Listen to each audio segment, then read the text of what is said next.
age. So even though I've been around for a long time, it's not like I'm past my best. I've still got the best years ahead of me. But I'm gonna train very hard for this fight.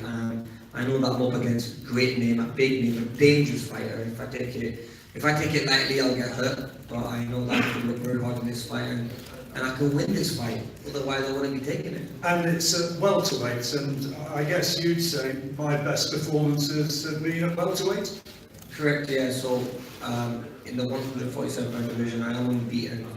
And I've had the best performances from Alexander's to the Clausels, and I beat those guys at 147. I feel comfortable at this weight. And also, Terence, I know he's a switch hitter. He's a southpaw, 100% record against southpaws. And like I said, styles make fights, and I think he has a great style. He's a very unorthodox fighter, but I think he'll just gel well against the style I have. Are you confident you can make 147 comfortably still? Because obviously you fought as high as middleweight against Canelo. Yeah, when I fought against Canelo, that weight wasn't the right weight for me. I just wanted to challenge myself, and I think I tried to bite off too much.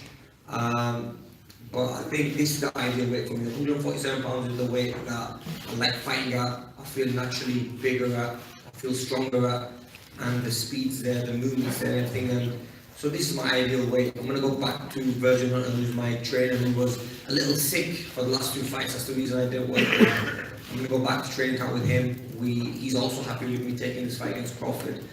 He knows it's a dangerous fight, but he knows I'm capable to win this fight.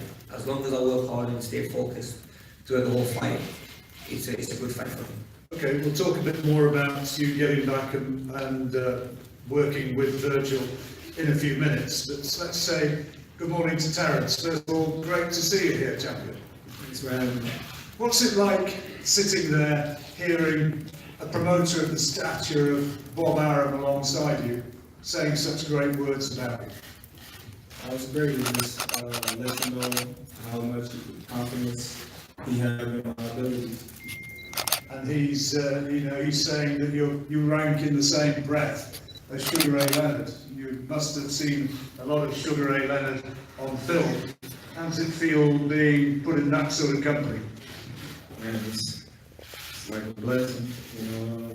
I worked very hard to get to where I am right now, and to be mentioned in those same categories with those great champions, it just tells where my career is heading. And now with the potential of having a fight against Amir, either at Madison Square Garden or the MGM, two of the great venues of world boxing. When you walk out there for that level of fight, what's it going to feel like for that? No other than any other fight. It's going to be a ring. 2 fighters are going to get in the center of it, and we're going to do what we got to do to get the job done. And I'm very confident in 420 I'll be victorious. Tell us your thoughts about Amir as a fighter. You're undefeated now in 34 fights, is that right? And Amir undefeated as a welterweight. Tell us how highly you rate him, or perhaps you don't rate him. Tell us what you think about Amir as a fighter.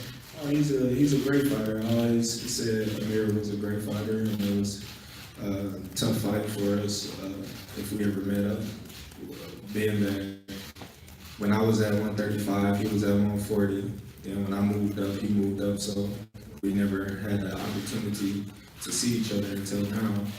And we're going to see whose style is going to be telling come fight day. So you kind of always thought this fight might happen somewhere down the line? Correct.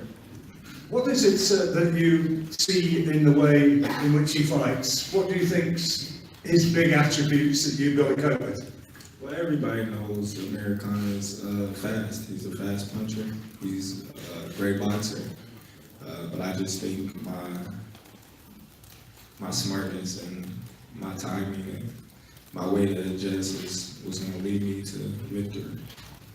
And you're going to be presumably thinking that when it comes to punching, that you're going to take his, he's not going to take yours. We shall see. Do you look at him and say, this is a fighter who is still super dangerous? Or is this a guy who you've taken because maybe you feel his best days are behind him? Not at all, not at all. I never look over any opponent, ever. And yes, Amir Khan is still dangerous. He's still fast. He's still got the experience. He did in welterweight division longer than me. He didn't follow some of the biggest names out there to fight it. So, of course, you know, he's going to be dangerous because he knows what he's doing in the ring. But you're not taking no shortcuts in his fight. I know you've got clearly got a lot of respect for Amir. If you were to tell everybody out here who maybe has not seen you, what are your biggest attributes as a boxer? What makes you special? Tell us what makes you what you are. I just think my way to be able to adjust in the blink of an eye. I done fought so many styles in my life, and I've been able to adjust to each and every one of them and to overcome each and every fighter that I ever fought. There's never been a fighter that I couldn't figure out. So that's just how I look at it. And when you were a kid coming through, who were the fighters you would look up to and say, that's how I want to be? I never looked up to any fighter and said, that's how I want to be. I always had fighters that I admire, their skills and talents, like Floyd Mayweather, Roy Jones Jr., Sugar Ray Leonard, Pernell Whitaker, those type of fighters. And your trainer, Brian McIntyre, working alongside you. Before we hear from Brian, just tell us how it is working with him. It was great. Knowing Bo, well, Bo been knowing me before I was even born.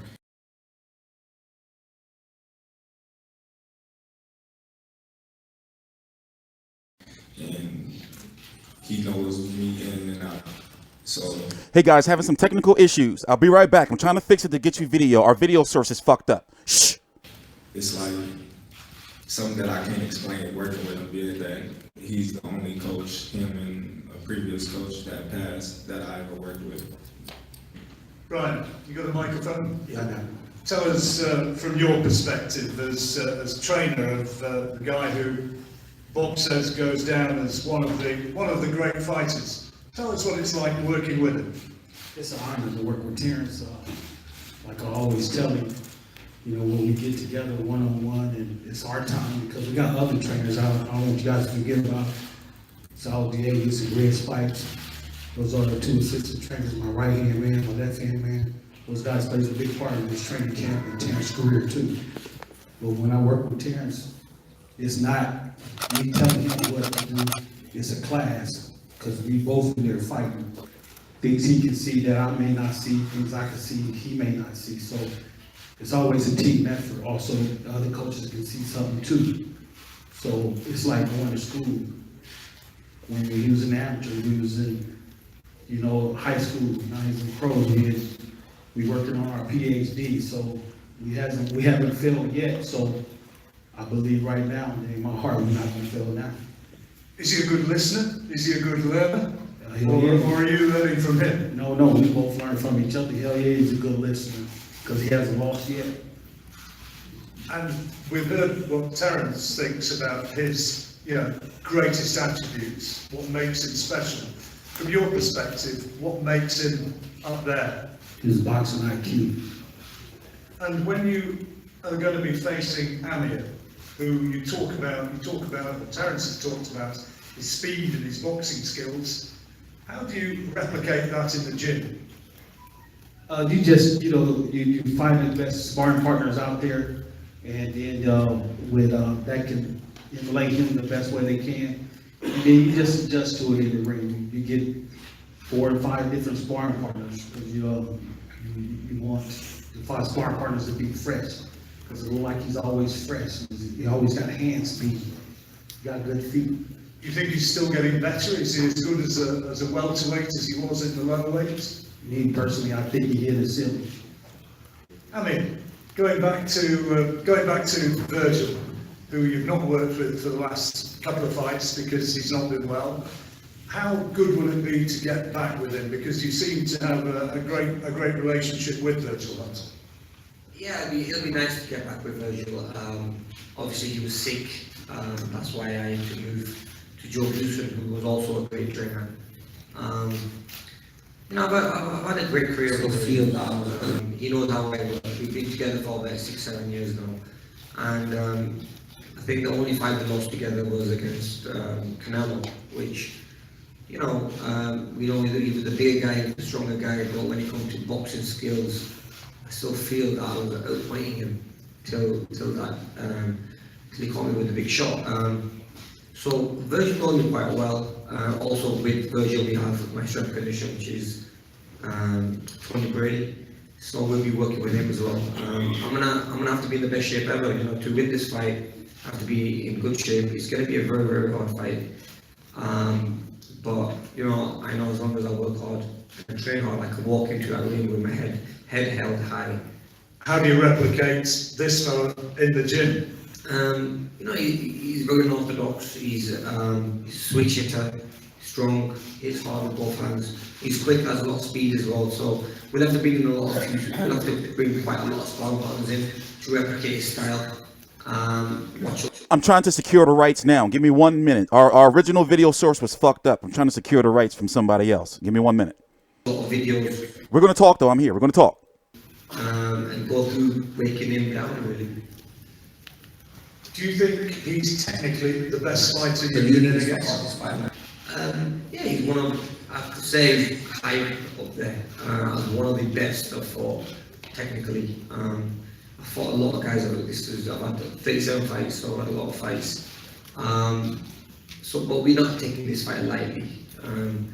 I see this fight being probably one of my hardest fights. I'm going to go into this fight believing it's the hardest fight I'm going to be ever in. So when I'm in training camp for this fight, I'm going to make sure I train very, very hard. Like I said, in my last couple of fights, I've been against lower caliber fighters. It's very hard to motivate yourself when you fought at the highest level in boxing. But with this fight, it is at the highest level of boxing, so it's going to only motivate me and make me work harder. You've got him sitting by your side about 6 feet away. You've got to look into his eye now. What would you say is going to happen? Do it. What's going to happen on April the 20th? Basically, we're professional, we're professional fighters, and I'm sure Terence will agree. I'm a bit too old for trash talking. I like to get in the ring and do my business and show who the best is. I'm sure he's going to be ready for the fight. We step in the ring and we let our skills do the talking. Instead of talking and talking trash to one another, I'm 32 now. I'm not the young kid who had all that energy to talk and hype up fights. I don't need to hype up the fights. My style, my boxing skills hype fights up. So, we're just going to be ready for the fight no matter what Terence brings. We'll have answers for. I'm sure Terence is going to have answers as well, and we'll just take from there. I've got to ask the same question to Terence as well. You've got the guy alongside you. I'm not asking you necessarily to get into trash talk unless you want to, but have you got any message for Amir about what he's likely to face on April the 20th? Well, it's going to be a great fight. It's going to be a lot of fireworks in there. I'm not known for talking unless somebody, disrespect me. I respect Amir, he respects me, and that's going to make for a great fight. Come fight me. Okay, before we open it to the floor, and we've got a roving microphone to go around, I think, to anybody who wants to ask questions. Just another word from Bob Arum. We've heard from both guys. I can't wait. Well, they gonna get full off of this. Technically going to be brilliant. How much are you personally, never mind as a promoter, but as a boxing fan, how much are you looking forward to this? I'm really looking forward to this fight. I think the fighters will fight tremendously well, both of them, in the ring. And I really appreciate that they're not engaging in trash talk, not profanity, because we don't need that in the sports. They're two sportsmen. They're conducting themselves as sportsmen, and in the ring, they will show what their skills are, and that's the way it should be. You all are in to see one terrific fight on April the 20th. I can't wait for that fight. I know that a lot of people will be coming over from here to watch the fight. A lot of people will be coming from Omaha, Nebraska, whether it's to New York or Las Vegas, to watch the fight. There will be partisans in the audience cheering on their man, and that's great. But the two men are good sportsmen, and I'm very proud how they're conducting themselves as sportsmen. Thank you very much, Bob. Right, we've got microphones out among you, so please shout out any questions for anybody here, and let's keep this going for a little while. Who have we got? Anybody? Oh, go on, Colin. Roll back the years. It's always used to this day. It's always Colin Hart who started the press conferences. Terence, you've seen Amir fight, I'm sure, many times. Do you think it would be better to fight him at southpaw or orthodox? It really don't matter. It's how the night going. One for Amir? Yes. Can Frank or Bob clarify what the situation is regarding British television for this fight? What's the question? The questions, can you clarify what the situation is regarding British television? No, that will be decided again this week. You're blessed in here with great outlets. Which one will be utilized by us? Todd DeBuff, who's the president of the company, is dealing here with both television outlets, and we'll have an announcement on that by the end of the week, or at worst, the beginning of next week. Yes, fire away. Amir, my question's for you. So, how would you deal with Crawford's stance when he goes from southpaw, goes to an orthodox? How would you deal with that in between? Do you think it will have the correct sparring in the lead up to that? Is that something you're looking at as danger, or? I think, we'll have to get best of both worlds. I mean, we'll have to get a good southpaw and a good orthodox fight as well. We'll have to change it around a little bit. Nowadays a lot of sparring partners can get that switch hitters anyway. So I think finding the ideal sparring partners shouldn't really be a problem, especially in America. There's a lot of fighters there. So I think I'm sorry, guys. Yeah, next, Johnny. Our guy had some issues, so I'm trying to secure the rights, not to this, but to another one. I'm going to be back. You see the type of fight between Terence and Amir changing, with Amir going back to Virgil Hunter from Joe Goose, and what type of fight would it be now that it wouldn't have been under Goose? And I really don't see, I don't see the difference, if you go back to Virgil, if you stay, or wherever you do, get his dad, or whoever you get. We know what Terence is going to do, and I just see it like that. John? Yeah, sorry. Yes, carry on. Go on. A question for Amir, thank you. Amir, there was a big negotiation with Bob a couple of years ago when he was promoting Manny Pacquiao, and when he got that fight. A couple of years before that, there was a big negotiation. You were trying to get Floyd Mayweather. Obviously, Terence is kind of arguably in the top 3 in the world, pound for pound. Is this that fight for you? Precluding the Canelo fight because he was 2 weight divisions above you. Is this the fight for you that kind of replaces those 2 that you actually didn't get in your career? yeah, you can say that. I was always chasing that big fight at the division, weight division that I was happy making, and I was comfortable at. So this is in a way a fair fight for me. When I'm fighting someone who's my division, who's probably one of the best counter fighters out there. He's unbeaten. We tried to make the biggest fights in boxing, and obviously that didn't happen. But look, this is the type of fighter I want to be I want to be fighting the best. I want to be mixed with the best. Excuse me. Yeah, and I enjoy mixing it with the best. I mean, Terence is up there with the best. And when I got the phone call for this fight, I couldn't say no to it because it's got a world title on the line. I'm not fighting an unbeaten fighter, and a lot of people saying to me, "Well, you have to tell Brook there as well." But to me, this is probably a globally a bigger fight. So are you more lit for this fight than you would have been to fight Kelvin? Correct. Thank you. Next, please. Anybody wants a microphone? Hold your hand up. I'm sorry for this trash. Question for Brian. But we gotta go. We're going to talk about it. We're going to talk. We're going to talk. We're going to talk. Hit his ceiling. Can you elaborate as to why you're saying he's hit a ceiling? And obviously, Khan's saying that basically you can go to training and he's going to do better and all these things. You don't seem to believe him for some reason. Well, I just look at the type of fighter that he is.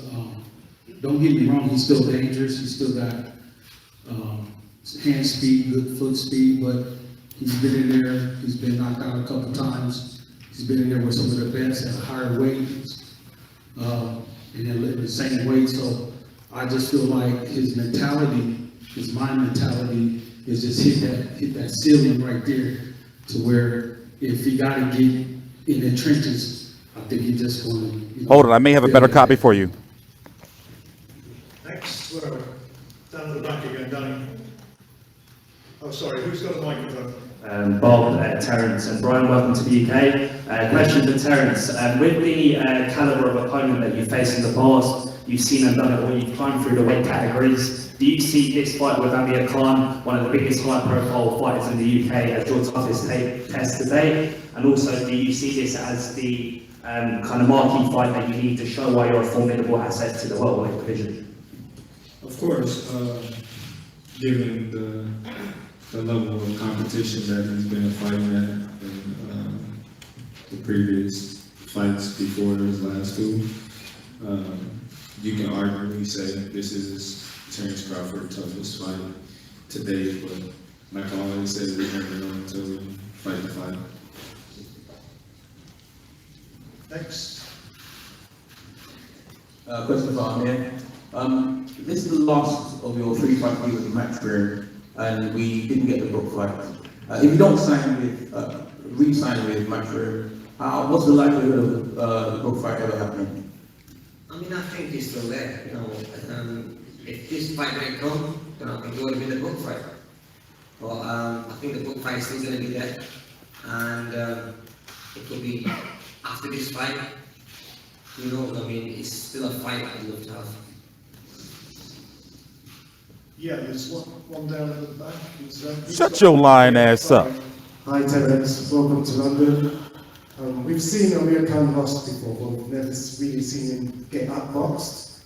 Could you be one of the first person you do to outbox him instead of just knocking him out? Well, of course. Looking at the top of fighters that he's fought in the past, that was boxers.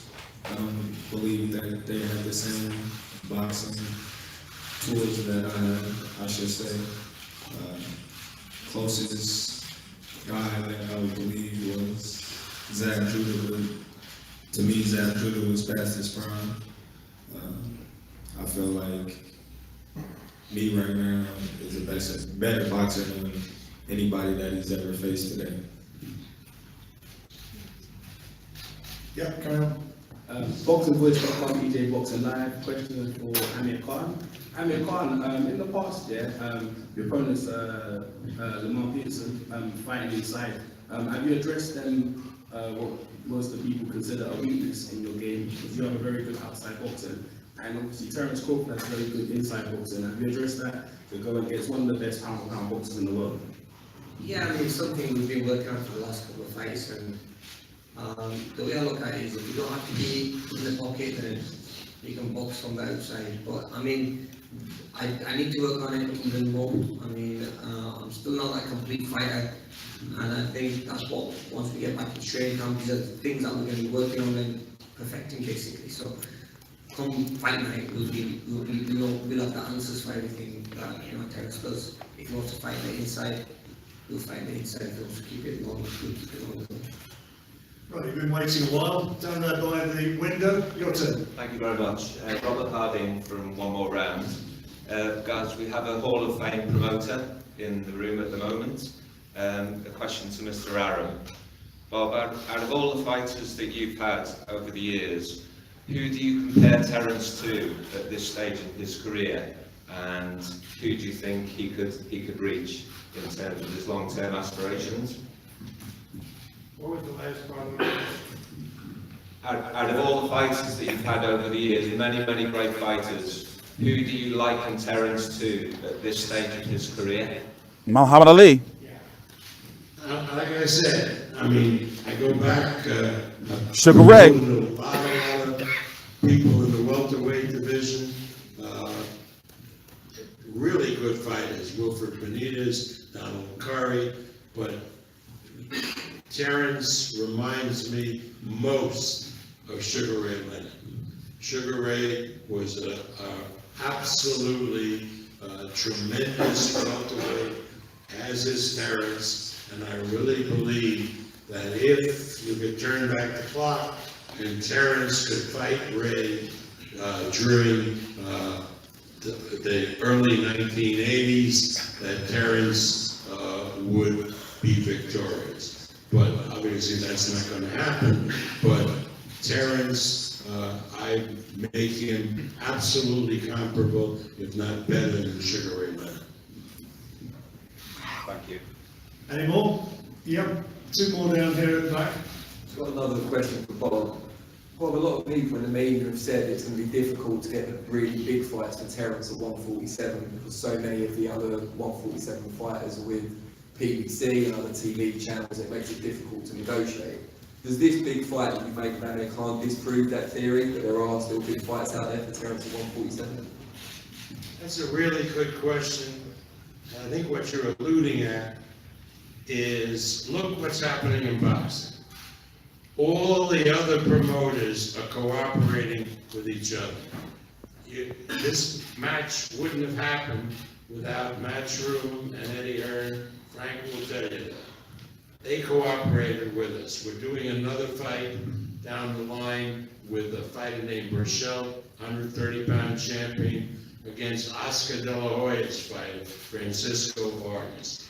The only promoter in the world that will not allow its fighters to fight anybody else is Al Heyman and BBC. So don't say that promoters, won't make fights, that promoters protect their fighters. There is one culprit and one culprit only in boxing, and that's Al Heyman and BBC. And if he wants to stick his people in this really small bundle that he has, fighting each other, not fighting, he's entitled to do it, but he's hurting the sport of boxing. Yep, carry on. Terence, it's a pleasure to have you here in London. Just amongst the welterweight division, I know there's quite a buzz at the moment, some great fighters in the mix. I know you and Spence are being talked about as the top two welterweights. I personally believe you have his number, but looking at Amir Khan right now, where do you rank him? Would you put him in the top 5, in the welterweights, top 5?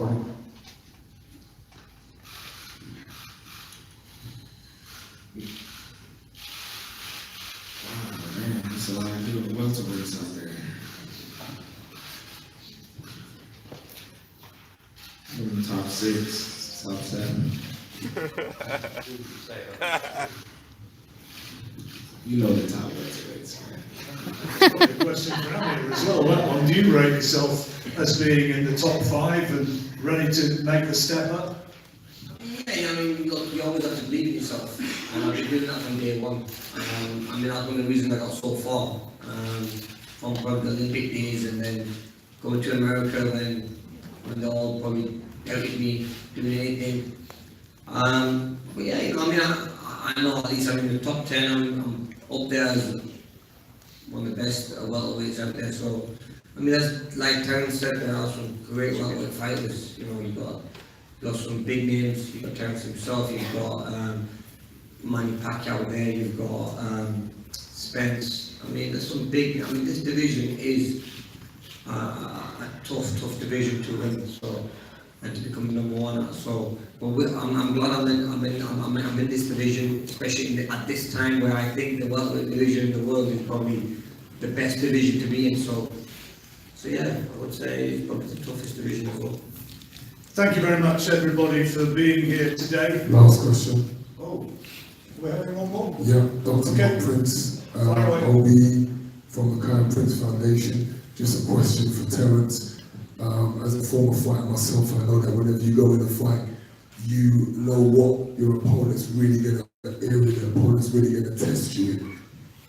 What challenge do you really think Khan can bring to you that's going to bring out the best in you and test you? In what area would that be? Like I said, we never know until we fight the fight. We don't overlook anybody. We don't go in the ring half-ass and training. So we know he's gonna come with his A game. We know he's gonna bring a lot of speed to the table. So we never know until we get in there.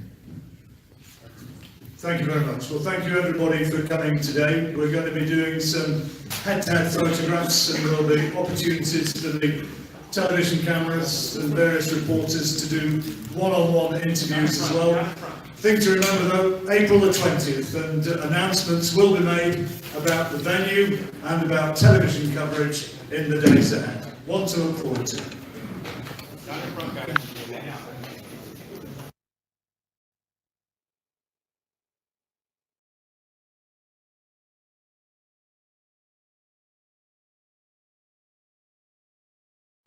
Yeah, Al Heyman does not approve.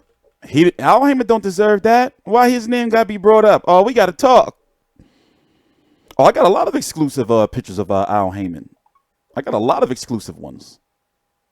In fact, I have damn near all of them that were ever seen of him. No bullshit. I have an exclusive collection of Al Heyman photos. Y'all want to see them?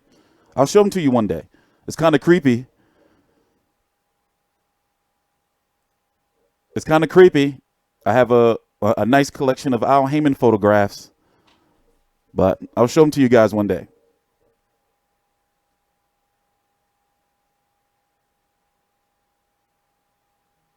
Nah, I got some shit. Here, you want to see? Let me show you a displeased Al. Here, let me show you one of my favorite ones.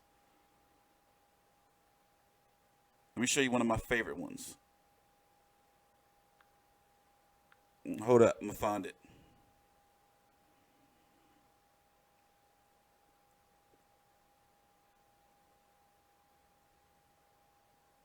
Thank you, Al Hamilton.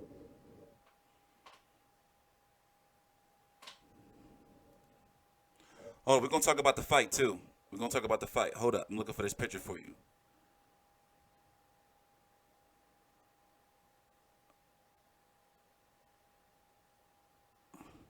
I got a whole assortment of Leonard Ellerby goatee photos, too.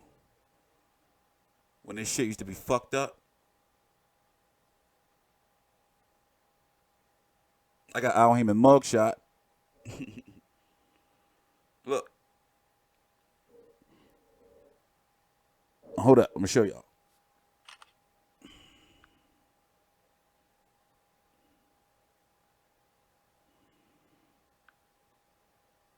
This, hold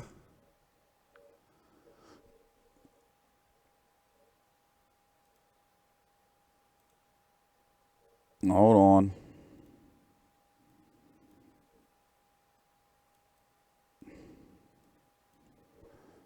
This was a few years ago when I met Al Heyman out at Aspen.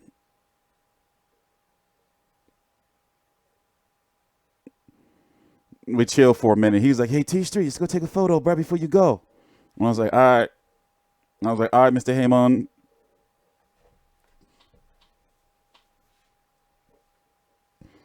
No bullshit. We met up a couple years ago. He brought me some clothes and shit.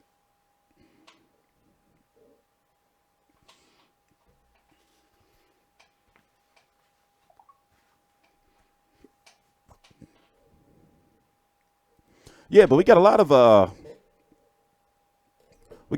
exclusive Al Heyman photos. I got all this shit on my shirt.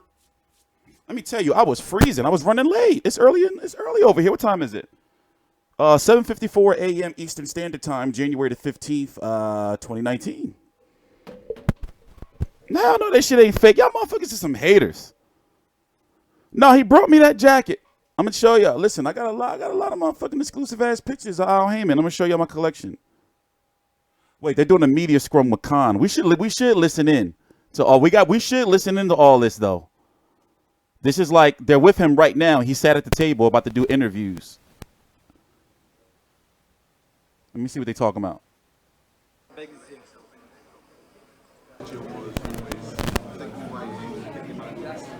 I'm gonna let this play in the background.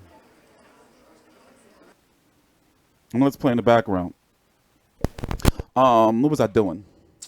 Oh yeah, I'm gonna show you my Al Heyman collection.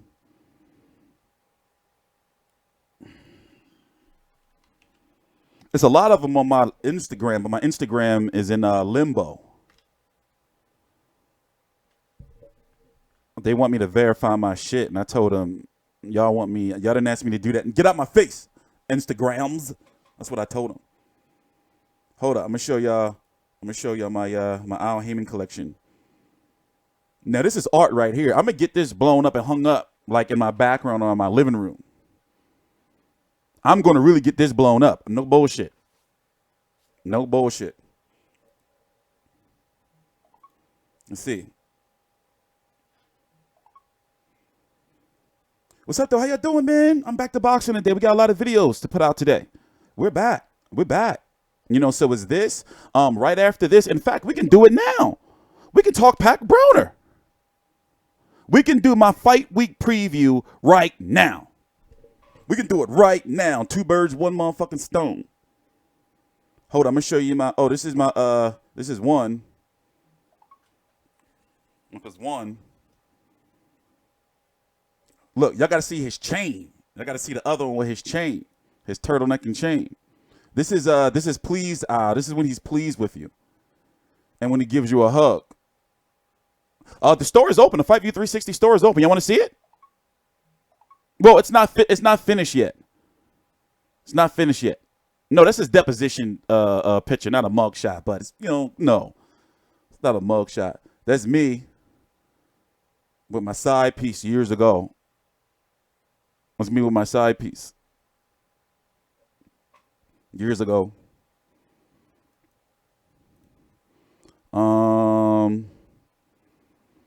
This is years ago too. Thank you, Al. What else? Oh, this is me. I went out to Vegas a few years ago to piss Floyd off. You know, when me and Floyd was beefing? Remember, people used to be like, T-Street, you're a Floyd hater. So, I trolled him like 50 did, and I went out and took a picture with Miss Jackson. That's Miss Chantel Jackson. She was happy to see me, too. She was like, T-Street, I'm so happy to see you. You always been a supporter of mine.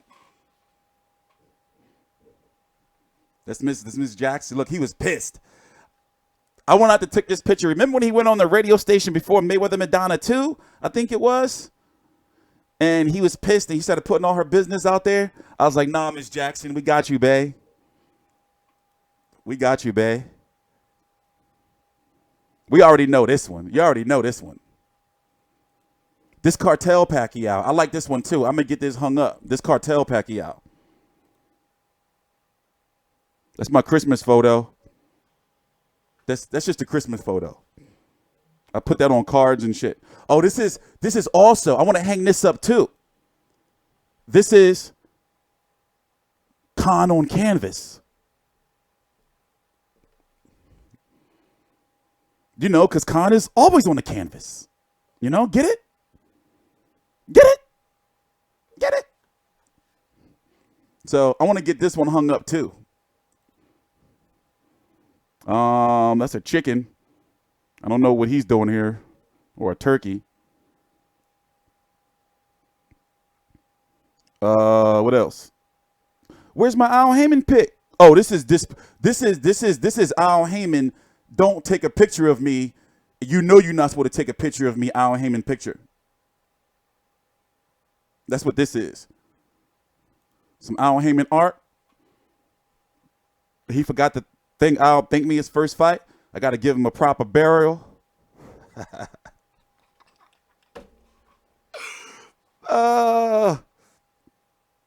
don't know what this one is. Pac Bomber, I guess. This is an old one. This is an old one from, I think this was from Jet Magazine. I think this was from Jet Magazine. That's young Al Heyman. This is Leonard Ellerby blocked me on Twitter. I did a very controversial video. I'm talking about before I went into media. Before I went into media, I did a very, very controversial video. And he didn't take too kindly to it. However, I met him for the first time at the Mayweather-McGregor press conference.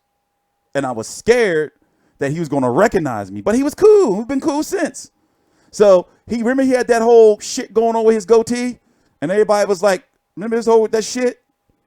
So I got the Leonard Ellerby goatee. That's me. I got it. You see how his shit like grow into his mouth? I don't know how your goatee grows into like your mouth. Like on top of your lips. But we should leave this alone. I don't want him to be pissed at me again. Let's just move on. But oh yeah, this is us. This is Voodoo Mama Priestess, Voodoo Mama High Priestess Pacquiao with the Leonard Ellerby goatee. This is hope for Leonard Ellerby's goatee. Which one is this one? Oh, these are just some exclusive, some other like sightings of Mr. Heyman. We're gonna talk about some boxing. This is some other sightings of Mr. Heyman.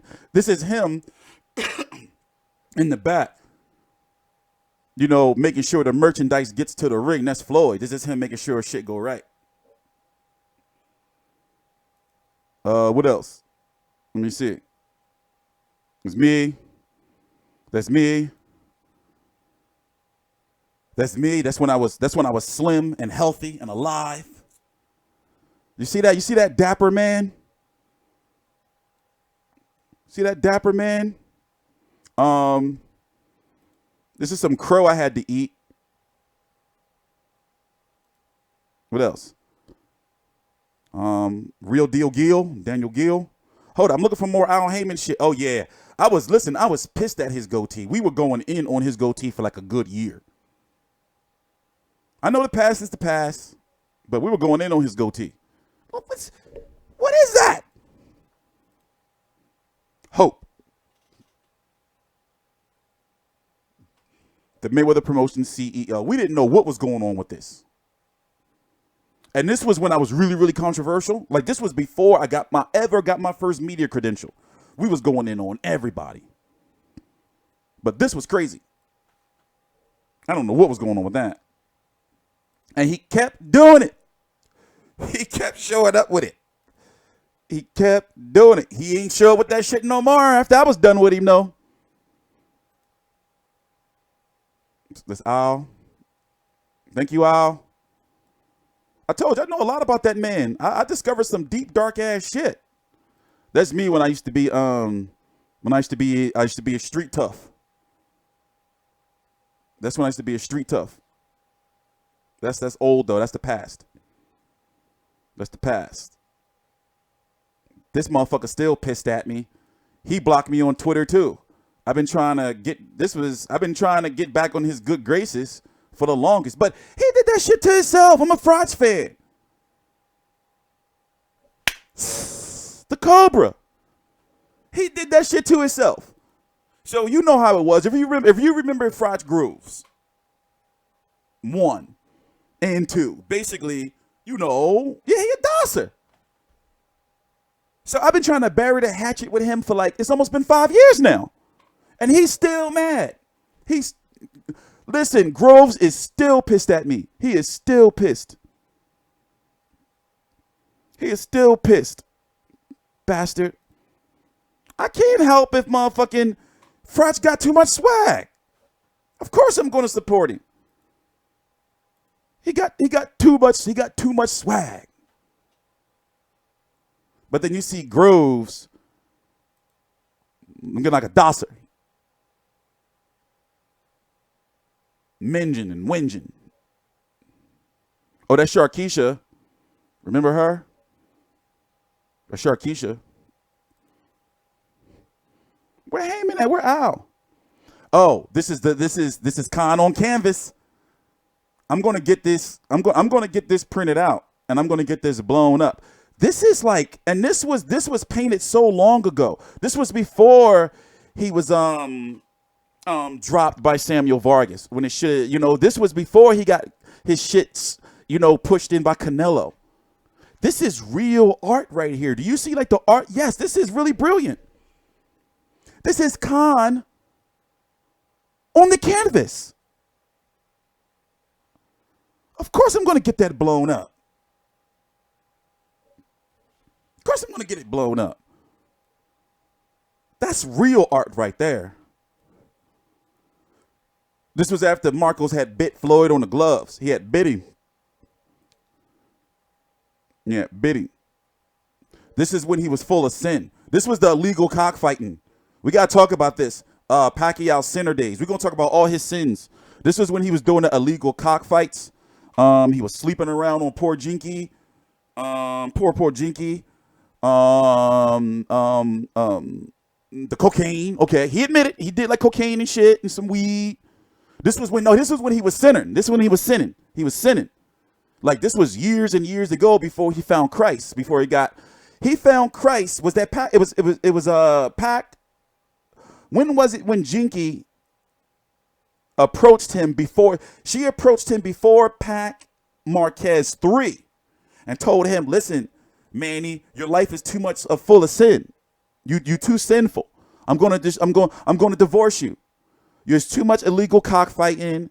It's too much sinning. It's too much alleged secret juices and shakes from Alex Ariza and the cocaine, Manny, and the women. He was on top of the world."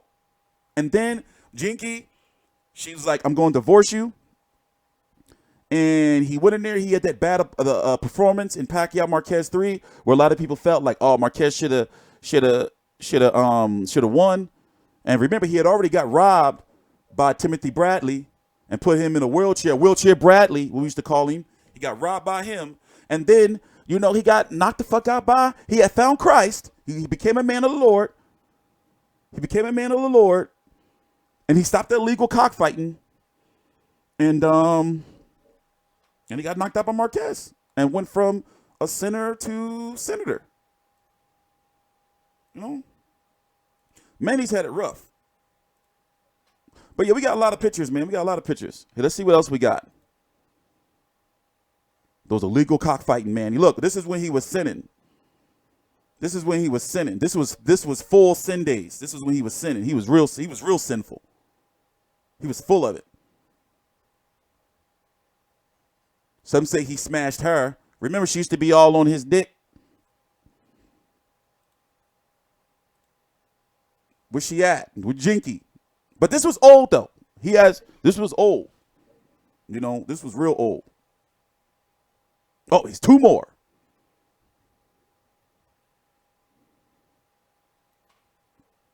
This when Jinky had whooped his ass for cheating.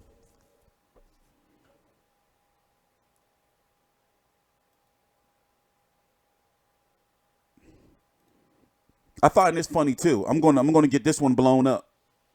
I don't know what movie this was, but it was awesome.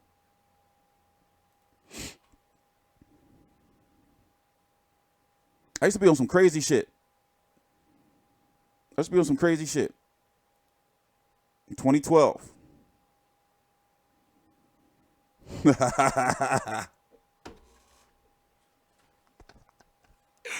But anyway, all right. Let's talk about some boxing. Bob Arum was pissed. Yo, he is really, really angry at Al Heyman. Every chance he get, y'all want to go back? Let's go back and listen to it. Every chance he get, he start going in.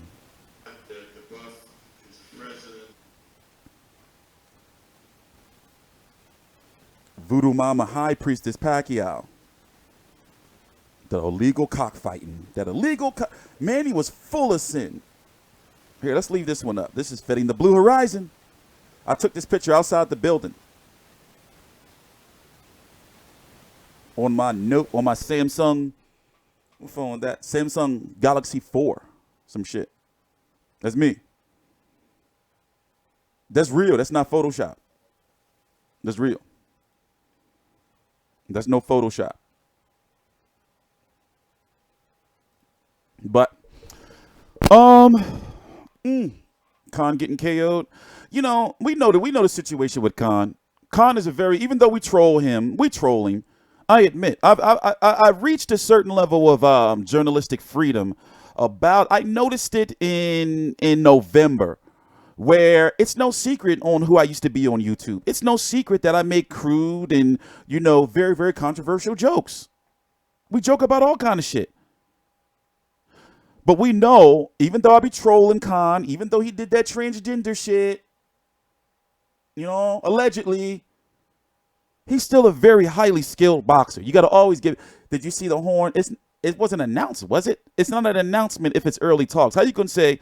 He says, "Yo, T, did you see the Horn versus Brook announcement? It's early talks. That's not an announcement." And also, hello, this is my job. I cover boxing all day, every day. I know the news before you know it. I know so much news about shit that I forget news. Trust me, y'all can't fuck with me when it comes to that.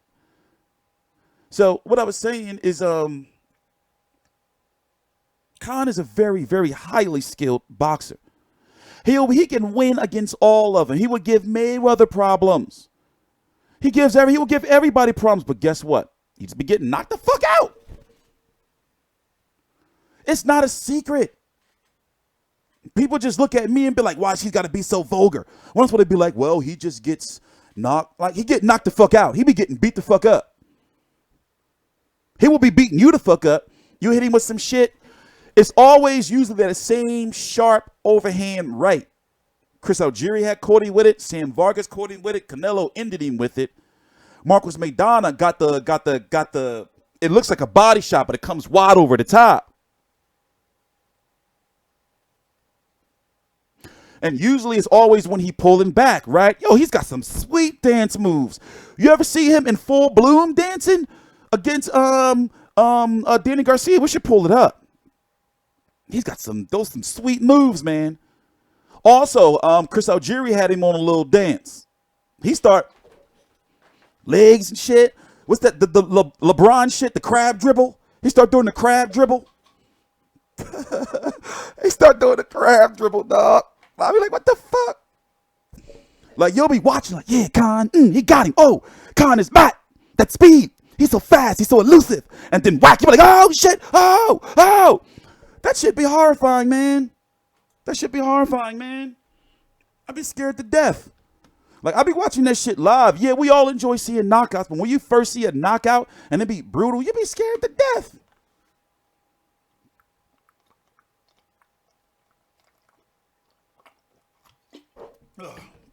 Lemon juice, water, and turmeric.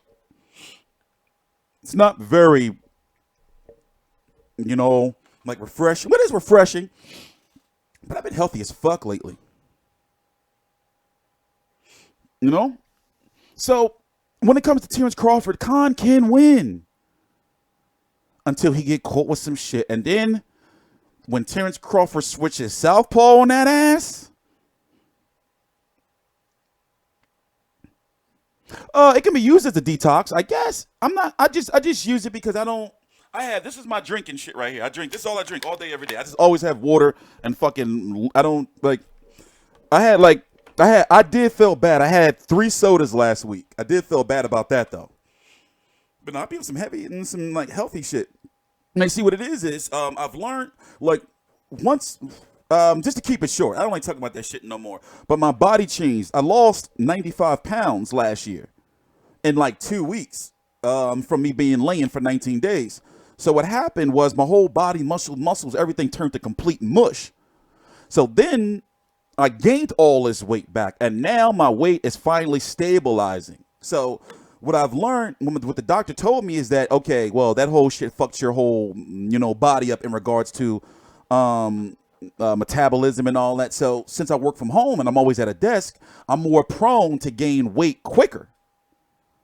Since I'm 35. So, shit is changed a lot. So therefore it's really important that, beverages, I can't really cheat on beverages. That's where all that extra fat and all that shit comes from. All that extra shit. But I'm not no motherfucking health guru. I just know what and what not to do. You know, just simple shit. Just don't be drinking motherfucking sodas and all that shit every day. So yeah, just start with a big ass, you know what I'm saying, a little turmeric in there, lemon juice, you know, down this, and then I just be fucking water all day, every day.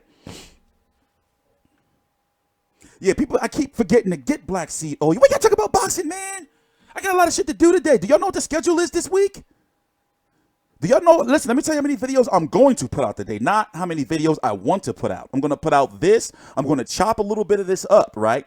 And then I'm going to put out 6 more videos after this. What I drink at the house party, just a beer. I had a golden monkey.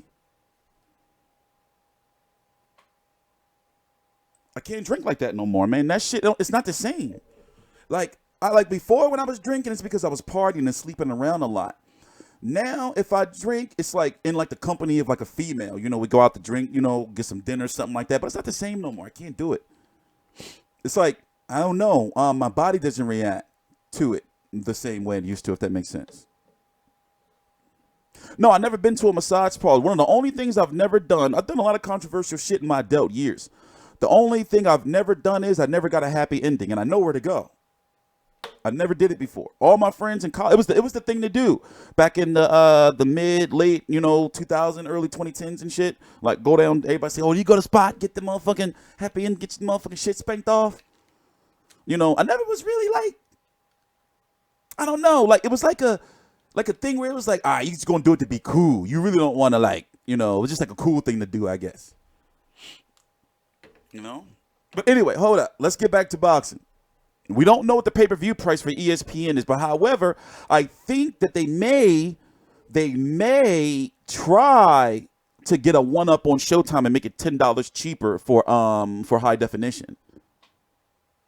No, it's not 50 for happy. It was like I think they said it was like $250. It wasn't no $50. It was expensive. It wasn't like no, I remember it was on the news. I forgot what year it was. The parlor got busted and they booked all those chicks in there. All them sexy Asian chicks. They booked them all. It was on the news, like here in Philly. Like probably like 7 years ago because it was getting hot. Like it was a college hangout, like pretty much. All college kids was like, oh, you ever go get a happy ending down at the Jones? You know what I'm saying? Like, so they was getting hot. So it was only a matter of time before they got busted. It was like, you know, a big ass deal back then. But yeah, man, we don't know what the pay-per-view price is going to be. People are pissed that it's going to be on pay-per-view. And it's like, I understand people don't understand, you know, the very, very complex math on why pay-per-view still needs to be around. Unless some big major sponsors come in, pay-per-view is not going to die. Where's the money going to come from? The Zone is having some issues. I see it. Even though I'm not saying they're going to go out of business and no bullshit like that, like people were saying with PBC, but they having some issues. Plans are changing up. Brook has got to come to the States. Not because I don't think Eddie Hearn wants to. No, he wants to. But I'm saying a lot of things are being forced. Even AJ, he's got to come to the States. I'm a little behind on the AJ stuff, but then again, I'm not. I know what the fuck is going on. I don't want it. It's not newsworthy yet. Yeah, I know that. I seen the interview, both the one IFL and Sky Sports, where Eddie Hearn talking about, you know, offers been made to Tyson Fury. They are trying their best. They're doing their best to freeze out Eddie Hearn. Do not be fooled. Frank Warren controls Tyson Fury. Do not be fooled. No, PBC is fine. PBC is stronger than ever, especially with that ITV deal, which I haven't even gone into full detail yet. That's another video I have to do. We have a lot of videos. We're trying to have out 48 videos, exactly 48, before Sunday night, Sunday midnight after True Detective. So that's my goal today. So I've already did the math. I already know what my lineup is. I spent yesterday chilling, sitting around in my room, not washing my ass. I sat right here all day, you know, online dating and shit, chilling. You know, doing shit behind the scenes. So today we back to work.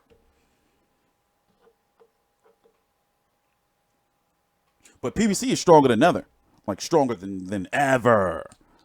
And it hurts the Zone because I wonder if they were really, really counting on securing up those fighters. They were throwing all kind of money around.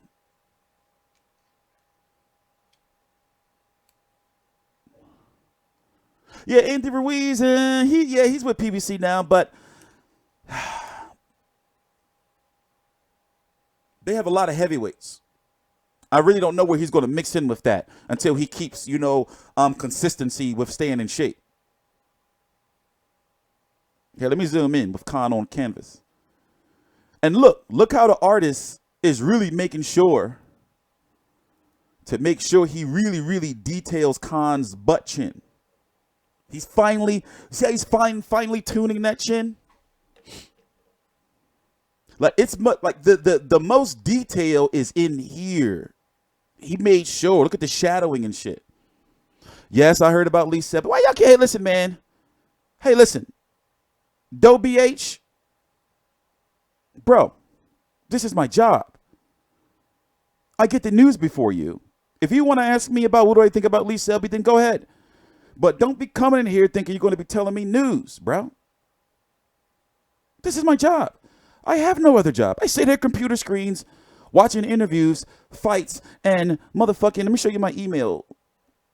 I get anxiety from it. They be blowing my email up with this, man. And then listen, I got 5 emails. Addresses. Oh wait, my bad. I gotta fix this. Hold up. Let me fix this stuff. I gotta get this stuff together. Hold on, me 1 minute.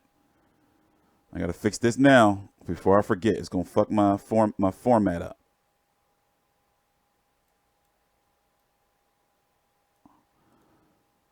I mean, man, it's gonna fuck my format up. I'll fix it over here.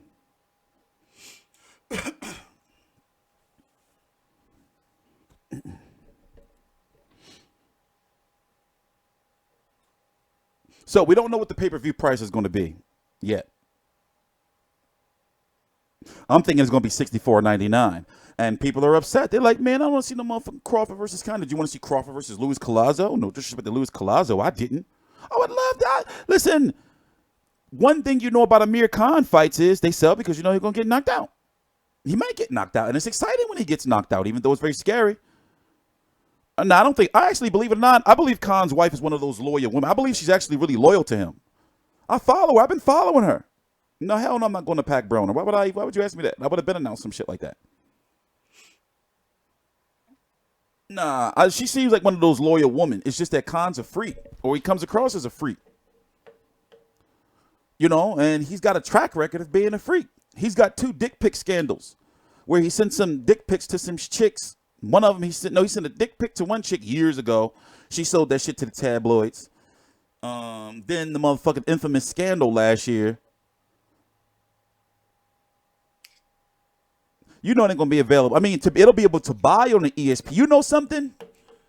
Somebody from ESPN sent me a survey about the ESPN Plus app. I think they saw my video, and I never filled it out. I got to get to that. Somebody sent me a survey. Listen, the ESPN app. The ESPN Plus app is good on mobile, but it's trash on desktop. It's trash. The interface is trash. Why, damn, Mikey, this logo is big. We got some new banners. I got to copy and paste this. Cut this. This is taking the whole damn screen. Oh, the store. Y'all want to take a look at the store? Let me see. I don't feel like. Let me make sure I don't pull up no sensitive information.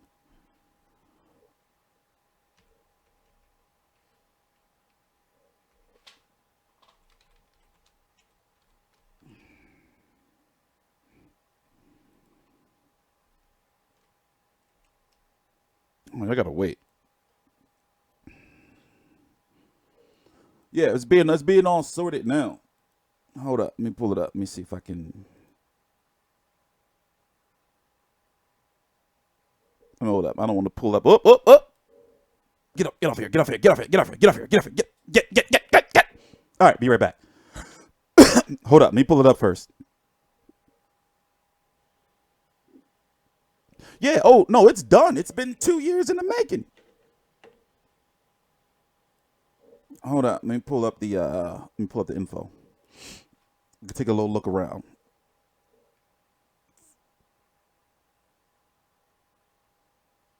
Give me 1 minute.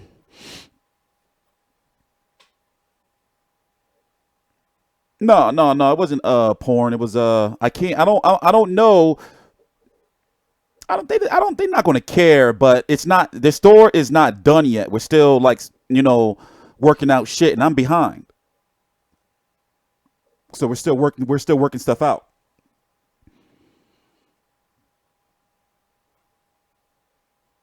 So I don't know if you can go on there. I don't know. I don't want to talk about it. Let me just show you. Let me just show y'all. You watch tranny porn. Hey, you can't say that in this chat. It's transgender. I learned, you know what? I was ignorant. Did you know that tranny is derogative? You got to say transgender. I did not know that up until, when was that? Hold on, I'm pulling up the store for you. Here's a little bit of it if y'all want to see it. Oh, I got to fix this. Hold up. I got to fix my screens, guys. Give me 1 minute. Give me 1 minute. I got to fix my screens. Fix my screens. Everything's all out of whack.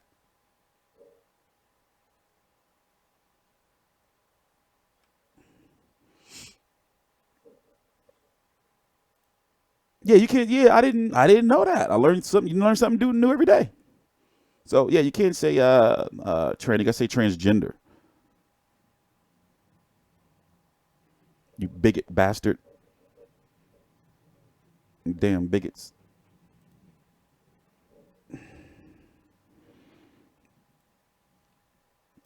Okay. All right, here. I think I got it open. Bigot. You a bigot. That's messed up, bro. It's messed up. How we gonna do a full screen? Let's go over here. So yeah, now it's being stocked up. It's not done yet. So I'm not trying to hear y'all shit. All right? I shouldn't even be showing y'all shit because y'all always like to talk trash. Y'all some of the biggest trash talkers. I tell you, man, YouTube people be scum. YouTube people be scum. So we're getting there. And don't ask me, well, do you have just plain old black hoodies and where's the stuff? Listen, we know what we're doing. We're doing our shit. This is just like we're not all the gear is not here yet. Everything's being stocked up. Everything's being stocked up.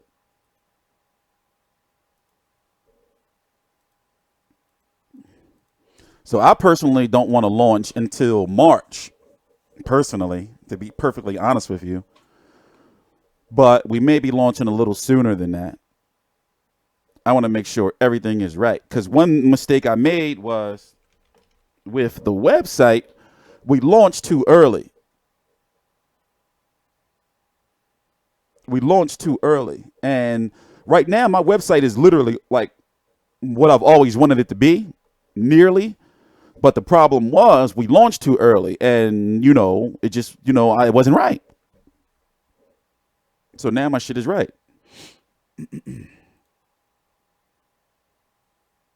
Hope T has merchandise about his store. What are you talking about?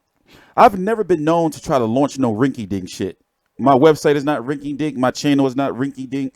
When we go to events, we don't cover that shit rinky-dink. So therefore, I would think it would be, right to assume that my shit is going to be nice, right? Right? We've never had a reputation for doing shit, on some rinky-dink shit. We've never had a reputation for that. So that's why it burns me up when these people be forcing my hand about these credentials. It's like, yo, y'all talking to me or y'all treating me like I'm a fucking asshole or a dickhead.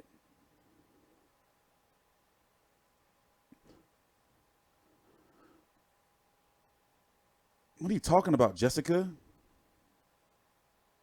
See, look, listen to this guy right here. Unknown Zero. You've been watching for a long time and I understand.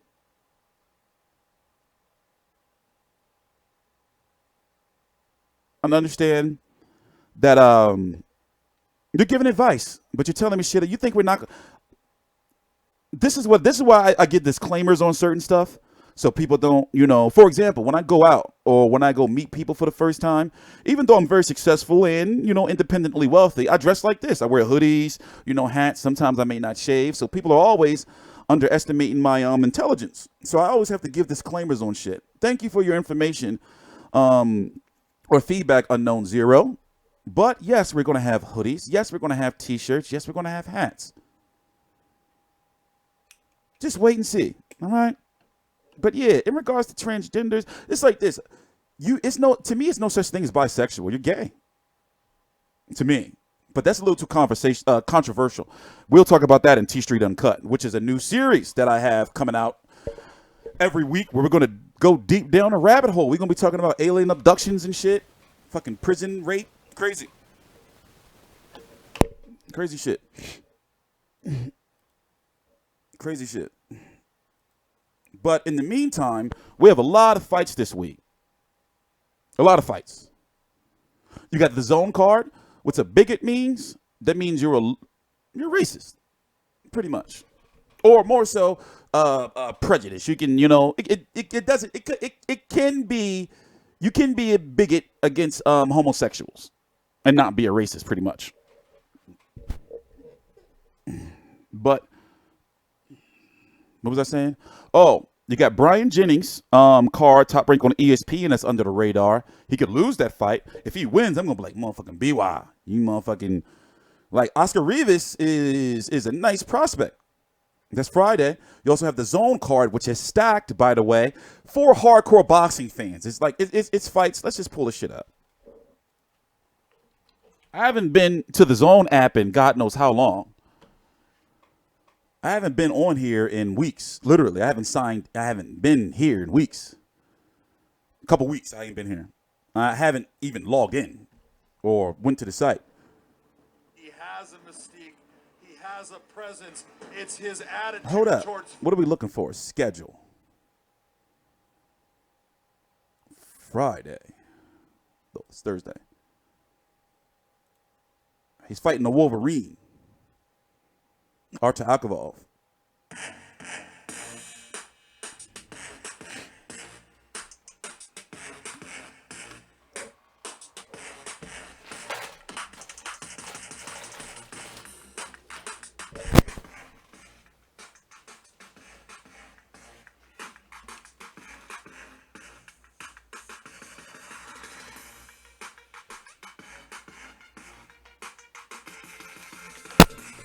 Zone, baby. Let's see what they got. Some content. Let's see if they got some new content on here. I be feeling bad. I don't know Barack too well, but AK, a friend of mine, and I don't never watch his shit. They be having all this shit on here. To the 5th installment of The Sweet Scientist. I don't care for that dude too much. See, to me, it seems like I'm seeing a lot of filler content. You know? Let's go check out Twitter, see if it's anything new. Did y'all hear any new people? Did y'all hear what Bob Arum said about Al Heyman? In fact, remind me, let's get that out of the way first. Let's wrap up Crawford versus Khan. So in order to do this right, 7 minutes. All right, yeah, all right. Let's wrap up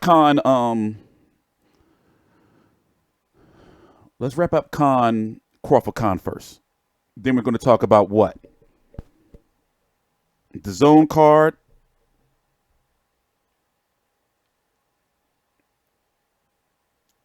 I still got to watch,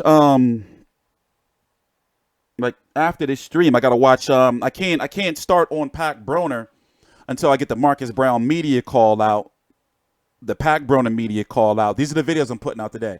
The Marcus Brown Battlejack media call, the Pac Broner media call.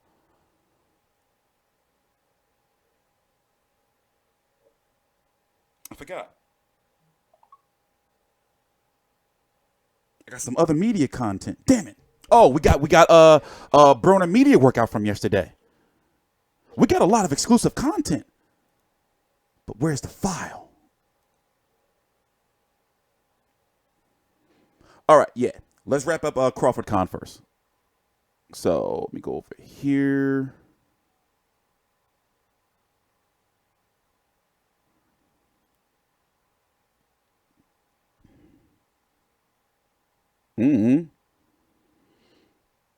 Oh, when the next event I go to, I don't know what the next event I'm going to.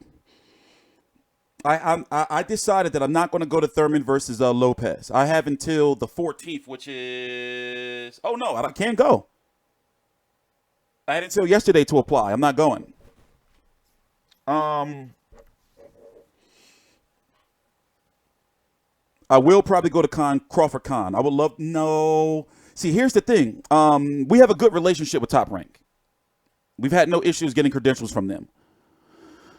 But I just don't be going to their fights.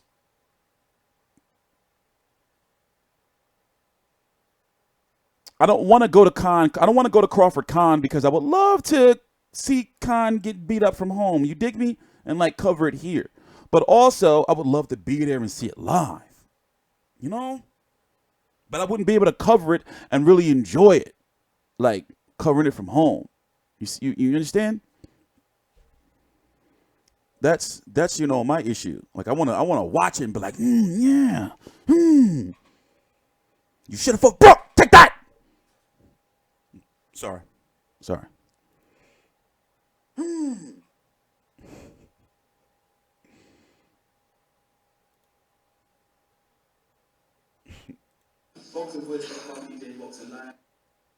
You brung it up. Why? Bro, what up? You talking to me? Oh, wait. Let me read some of the chat real quick before we pull up Bob Arum rant. What are y'all talking about? Sometimes I don't read the chat. Y'all be talking about crazy ass shit. Sometimes I don't read it. Y'all be talking about crazy shit. Y'all some crazy people. Y'all real rap. Y'all people be crazy. Also, this is what I wanted to do. There's no reason why you fucking mods shouldn't be going to fights. I thought about it. I was like, wait a minute. Why don't I just start fucking sending the mods to fights? Y'all some assholes. Y'all think y'all supposed to be so motherfucking smart and motherfucking knowing all the questions and shit, but y'all be scared to go to fights. I told you I can send y'all to fights, but y'all be scared. Y'all some scaredy cats. I have a question for Amir Khan. Amir Khan, in the past, your opponents, Lamar Peterson, Hold up. No, we got to go to Arum. He was pissed. Arum is a real tiny man. All right, you got to listen to this question. So basically, Bob Arum had somewhat of a victory against Al Heyman a few years ago in regards to them settling their lawsuit out of court. Remember that? And there was a confidentiality agreement. And since then, the way it works is, from my understanding, now understand that I've done deep research. I hope that my Al Heyman picture collection, which you still haven't even begun, I have so many that you haven't even seen before. I've done deep research on a lot of shit, and I have some of the legal documentation from some guy's name is Paul Giff. I believe I forgot who he works for. But anyway, it's this guy on Twitter for mostly an MMA brand, but he always gets all the legal documents and shit. So I be getting my hands on a lot of shit. So I don't know the exact details, but from what I'm getting from it is that Al Heyman had to give Bob Arum some bread a few years ago to settle that Muhammad Ali Act lawsuit, which is one of the reasons why Al Heyman lost his exclusive rights to all TV. Like, it's a little too complex. Let me dumb this shit down for you and stop talking to mumbo jumbo. Basically, Al Heyman has to work with Bob Arum, but it doesn't mean that he has to give him the fights that he wants. That's why he'll offer him motherfucking, all right, I'll give you John Molina. I'll give you Felix Diaz. I'll give you Luis Collazo, but you can't have Spence. You see what I'm saying? So Bob is irritated by that because he's like, listen, like, he's saying that Heyman won't work with him, but Heyman will work with him, but not with the fighters that Bob want him to work with him. So a reporter is going to ask him or allude to the fact, like Bob caught it. Even though he old, he like real old, and he smoked like tree and stuff, he's still sharp. You can't really get nothing by him because he caught it what the guy was trying to insinuate. Okay, listen. Okay, shut up. This is important. Yeah, you were going to talk about that Odin Turnbull. Yes, it is true because the fight is in April. You know, Joshua's got to fight in April. Also, we got to talk about how Crawford Khan is in a weird predicament because Joshua has this pay-per-view in April. Sky pay-per-view. This could very well land on BT. Listen, this can land on BT Sport. Top Rank is handling majority of this event. Did you notice Eddie is not there? I think that's Frank Smith next to him, right? The second in command.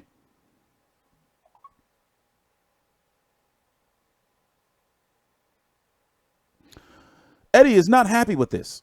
There's a lot of shit going on. You know, UK pay-per-view, they got it worse than us. Well, no, actually, y'all don't because your pay-per-views are still cheaper than ours. But y'all got a lot of pay-per-views, man. A lot. At that 30 quid. But listen to Bob. Listen to Bob. We'll be right back. Listen to Bob. Oh, yeah, that weekend going to be fire. Yes, Lord. I'm great. I'm going to start my Game of Thrones. Nah, honestly, I've seen every episode of Game of Thrones at least fucking 4 times. No bullshit. No bullshit. I don't need to binge. I don't want to binge. I know all the lore. Can't nobody tell me shit. Can't nobody tell me shit. Hey, shut up. This is important. How long have we been live? Y'all can never just shit. I got too many windows open. Let's close one at a time. That's gotta go. Which one is this one? That's gotta go. Hold on, I gotta close these windows, man. There's too many of them. Oh, give me 1 minute. I gotta find my important shit. All right. So listen to this. Bob is not going to be too happy. Oh, well, we got to move this over here. Right? Yeah. Bob is not going to be too happy.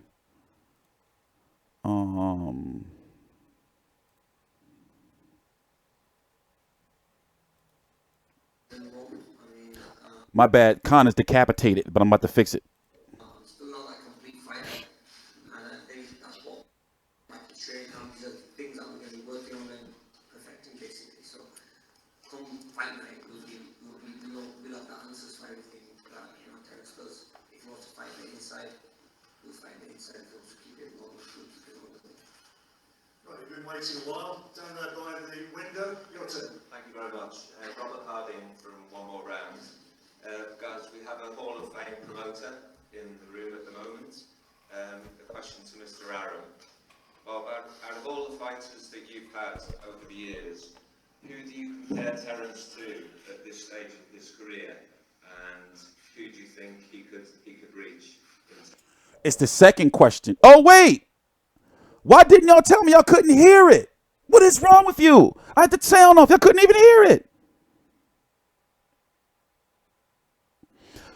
Moderators, what is wrong with you? Y'all sitting here letting me play it and y'all can't even hear it. Y'all wake up. Oh, y'all can hear it? You heard that? Y'all can hear it? Oh, no, what did it? The source volume was off. Y'all was hearing it through the microphone. But all right, no, y'all was hearing it through the microphone. The source volume was off, but all right. Shh, we got to get through this. Quiet. You've been waiting a while. Down there by the window. Your turn. Thank you very much. Robert Harding from One More Round. Guys, we have a Hall of Fame promoter in the room at the moment. A question to Mr. Arum. Bob, out of all the fighters that you've had over the years, who do you compare Terence to at this stage of his career, and who do you think he could reach in terms of his long-term aspirations? What was the last part of the question? Out of all the fighters that you've had over the years, many, many great fighters, who do you liken Terence to at this stage of his career? Muhammad Ali. Like I said, I mean, I go back. Sugar Ray. A lot of people in the welterweight division, really good fighters. Wilfred Benitez, Donald Curry, but Terence reminds me most of Sugar Ray Leonard. Sugar Ray was a absolutely tremendous welterweight, as is Terence, and I really believe that if you could turn back the clock and Terence could fight Ray during the early 1980s, that Terence would be victorious. But obviously that's not going to happen. But Terence, I make him absolutely comparable, if not better than Sugar Ray Leonard.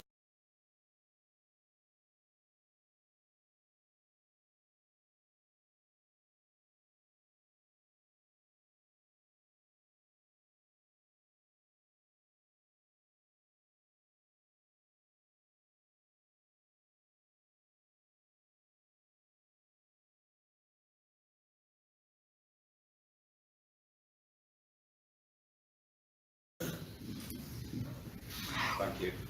Any more? Yep, two more down here at the back. I've got another question for Bob.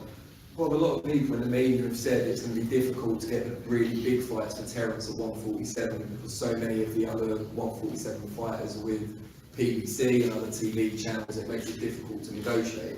Does this big fight that you make with Amir Khan disprove that theory, that there are still big fights out there for Terence at 147? That's a really good question. I think what you're alluding at is, look what's happening in boxing.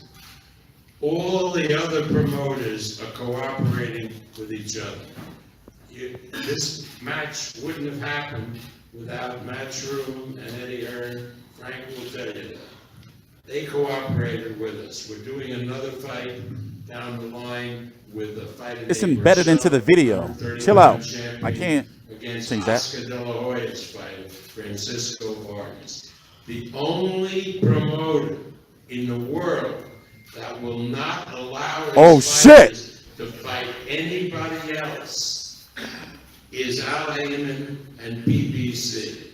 So don't say that promoters, won't make fights, that promoters protect their fighters. There is one culprit and one culprit only in boxing, and that's Al Heyman and PBC. And if he wants to stick his people in this really small bundle that he has, fighting each other, not fighting, he's entitled to do it, but he's hurting the sport of boxing.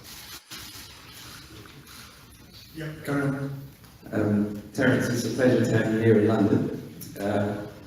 Just amongst the welterweight division, I know there's quite fighters at the moment, some great fighters in the mix. I know you and Spence have been talked about as the top two welterweights. I personally believe you have his number, but looking at Amir Khan. Yeah, Mr. Arum's pretty upset.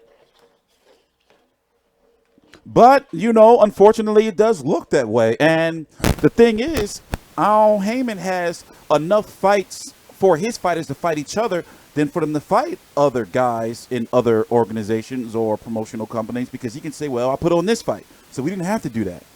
I guarantee you that Errol Spence will likely fight Sean Porter and Keith Thurman and Danny Garcia before he fights Terence Crawford. That's just the way Al Heyman works. And Al Heyman has all those deals that he has to fill dates now. This is not like it was, like he's been reborn, after PBC, was on life support and came back. So really, in my opinion, he really can't, maneuver too much with his fighters with other organizations. The Zone was depending so much to sign up those inactive Al Heyman fighters. Now, guess what? What fighters can they get? They can't get what Al Heyman fighters can the Zone get now? Al Heyman got them under lock and key. They all signed up. They all got networks. They all not bitching because they all going to be fighting. from PBC on Fox to fucking, he gonna start sending his fighters over to the UK, to ITV. Don't be surprised if you see a guy like Sean Porter fight over in the UK for the right fight on ITV. But don't be surprised, or you know, Danny Garcia, don't be surprised, because he's got dates to fill with them. So he's got Fox, Fox Sports 1, Showtime, and then of course PBC on ITV with the option of Bounce TV whenever he wants to. Ain't no hissing noise coming through. Fix your shit. Or is it? Shouldn't be. Ain't nothing going on. I don't have any type of errors or anything. Why old Bob compare OJ? What do you mean? Bob Arum did the same thing. Pacquiao was Rios Alvarado, Brandon Marquez. Yeah, exactly. Exactly.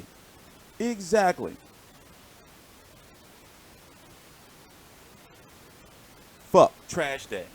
Got to take out the motherfucking trash. I was late for the stream. I woke up at 6 a.m. I had to get, you know, shower and all that shit.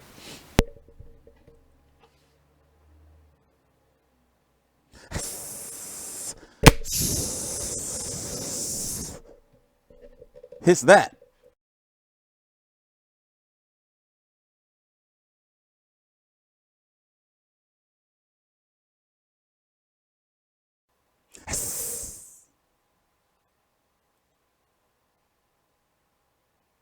Let me close all these windows. Maybe that's it.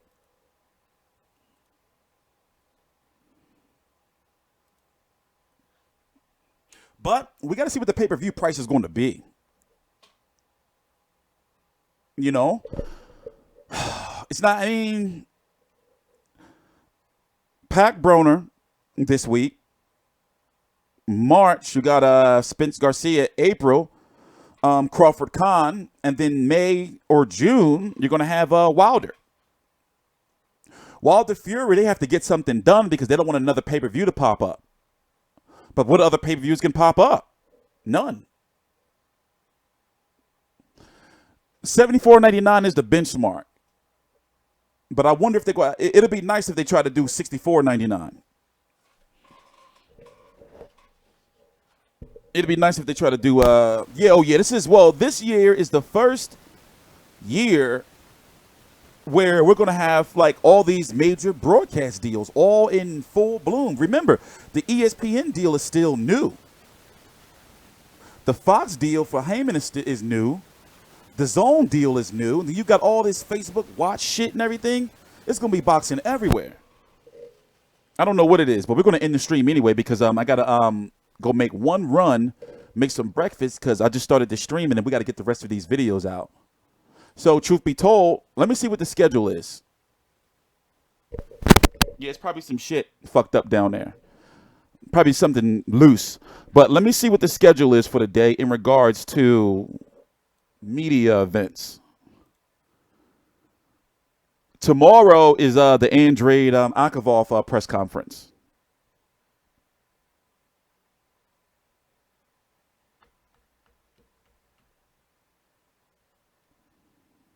I'm looking at the Pac Broner media schedule to see what's going on with the week.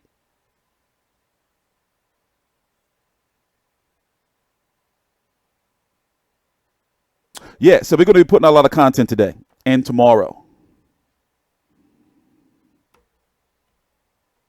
Damn. What Unknown Zero do? What he do? They said when you bend over and they do stuff to you, Unknown Zero, you hiss. They say when you're violated, you start hissing. The hell, where'd that come from? I never heard of no crazy shit like that. Somebody be in pain, they hiss. I am tired of shit though.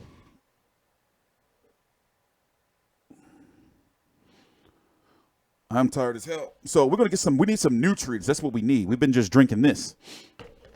And we're going to get some videos out. And also our YouTube suspension is up this weekend. We've been suspended and unmonetized and unpromoted for now 26 days. So that's why the views and everything been low and shit.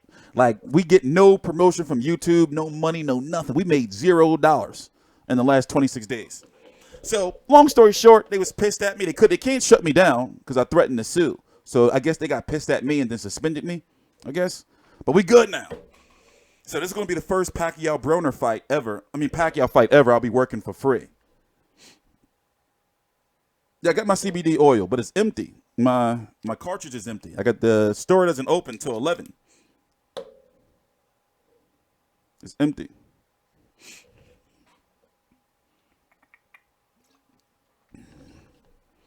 CBD oil saved my life. What are y'all arguing about? Well, how did this start? No, I don't want to know the lore. I don't want the backstory. I don't want no, that's y'all shit. Y'all handle y'all shit. Y'all handle y'all shit. I don't want the backstory. Y'all motherfuckers be crazy.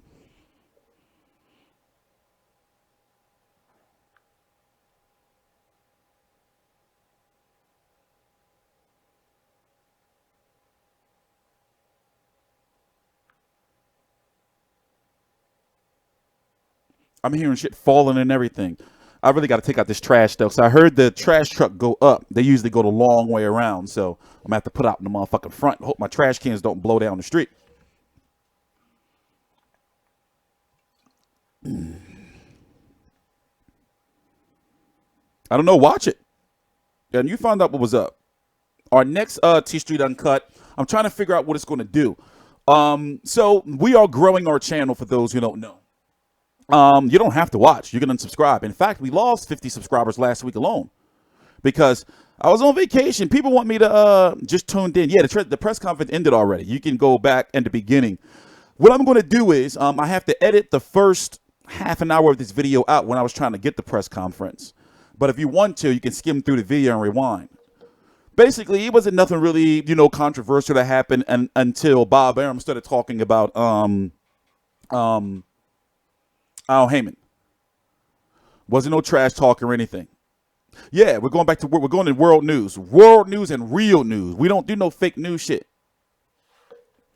But I did it before on the other channel, and yeah, people are going to be pissed. But as long as I do enough boxing content, see, here's the thing. This is what I'm going to do. Tomorrow night or likely Thursday night, I got a date coming up. So one of these nights, I'm going to put out 15 videos starting today, between today and tomorrow night. And then after, I'm going to do a T Street Uncut video where we're going to talk about some crazy ass shit and watch another documentary. And then I'm going to put out another 15 boxing videos or something like that. So that's how it's going to work. Like I'll put out a whole block of boxing videos, a video game stream or a T Street Uncut stream, then a whole bunch of other boxing videos to like mix that shit in because people be pissed. They be like, this is a motherfucking boxing channel. No, this is T Street Controversy Live. T Street Controversy Live. So, we're going to be covering other shit. And it was successful. We had great ratings for a premiere show. And we had great reviews. So, numbers don't lie. It was an excellent premiere, or a pilot, or an experiment, whatever you want to call it. 2 hours, 8 seconds long. It worked out perfectly, even though I was like, damn, how am I going to get to chop this shit in 2 hours? Because we were really live for about 2 hours and 45 minutes. But I found ways to chop shit up. We got Bob Arum talking about, I know he called Arum, but no, he just was talking about how Bob don't let, he went in. We just listened to it again, not even 10 minutes ago. He just was talking about how Al Heyman don't let his fighters, fight other fighters. A reporter asked him about, what it took to make Crawford Khan. So even though Eddie Hearn didn't want to make the fight, you have to respect him because he did make the fight. You see what I'm saying? Which proves that big fights can be made and promoters will work together. For example, he also has been working with Oscar De La Hoya multiple times, and they have a bad relationship. But it's more Eric Gomez, and I think it's Oscar De La Hoya and Todd the Buff, the president of Top Rank, that does like the, But one thing we've seen, and we are seeing, is that even when it came to the purse bid situation with Hooker and also Cito, promoters are working together. But when it comes to Al Heyman, his guys are in-house, But you can't, like, you can look at it from both ways and say, well, but he has all these fighters. His fighters could be fighting. It's not like he can't put on big matches. He can say, you know, well, Crawford and Spence not going to fight, but I'll give you Crawford. I'll give you Spence, Sean Porter, and it's like, okay, all right, that's not better than Crawford Spence, but still, he can still give us Spence versus Thurman. You know.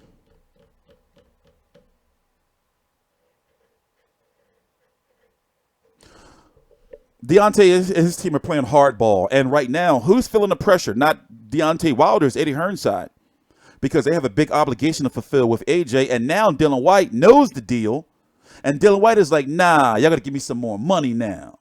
Y'all need me. So, and Usyk is like, I'm going to fight you, Joshua, but I'm going to fight you when I feel like it. Like, he's not trying to rush into that shit. Eddie Hearn back is a little bit against the wall. Wilder ain't going to the UK for Tyson Fury. He'll go to the UK for Joshua. He's going to have to. That's inevitable. That's going to have to happen. But they playing hardball. We got to stop talking about this white WBC shit. It's over. It's over. It's like a 2-year thing. It's over. I understand, you know, I like Dylan White. He is a better resume than Deontay Wilder, but it's over. He's not getting a shot. That's old news. It's old ass news. Dominic Breazeale, if you want to really blame somebody, blame Don King. He's the reason why Dominic Breazeale is the mandatory. It is him. I'm telling you, it's a plan that he had that backfired. It's him. He also got stroked with the WBA too. That's how Trevor Bryan got that belt.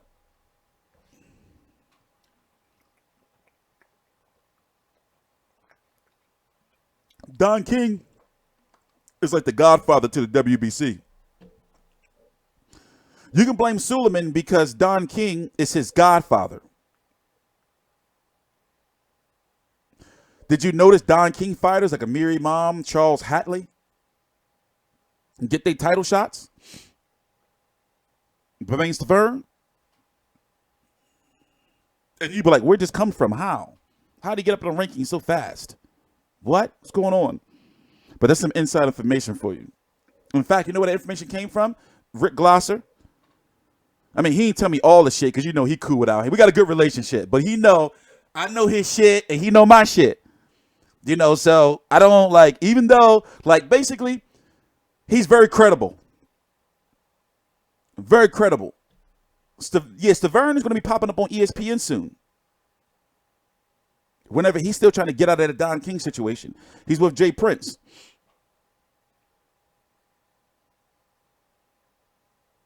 The IBF are the same with British fighters? Yes. The WB, no. Yeah. But definitely the WBA. Definitely the WBA. Don King was a crook who always delivered the greatest fights. Yeah. But it was different back then because it was all about getting that. It wasn't no social media and pay-per-views sold. There wasn't no streaming. So it was much more incentive to make the big fights back then than it is today. Much more incentive. Can you imagine a Pacquiao Broner back then with no streaming would have did motherfucking 7 million pay-per-view buys or some shit? It's crazy, that's crazy. But obviously there's a whole bunch of variables and factors, so. But WBA fucked Fury in the earth. No, that was the IBF. They didn't really, that was the IBF that did that. See, they did the same thing Carl Frost, though. You have to respect the IBF because they will strip you. You have to respect it. Rung Visa, I know you ain't gonna happen. The World Boxing Super Series, we got to do a video on, is they're organizing. Did you notice they're taking longer? Season 1 was over within a year. Season 2 is looking like, hold on, it's gonna click.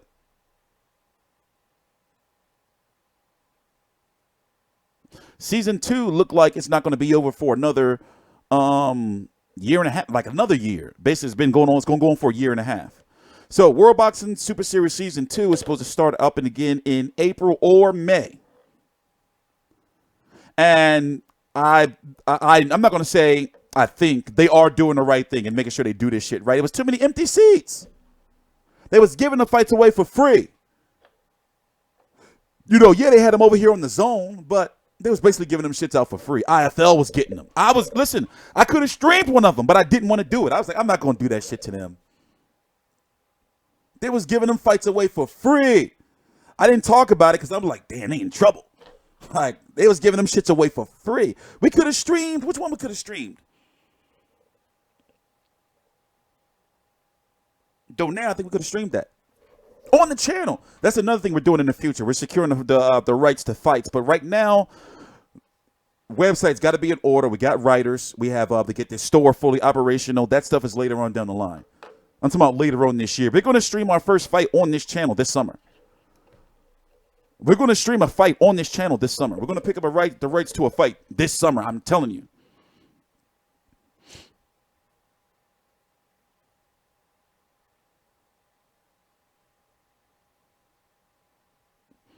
Chocolatito still might be damaged goods.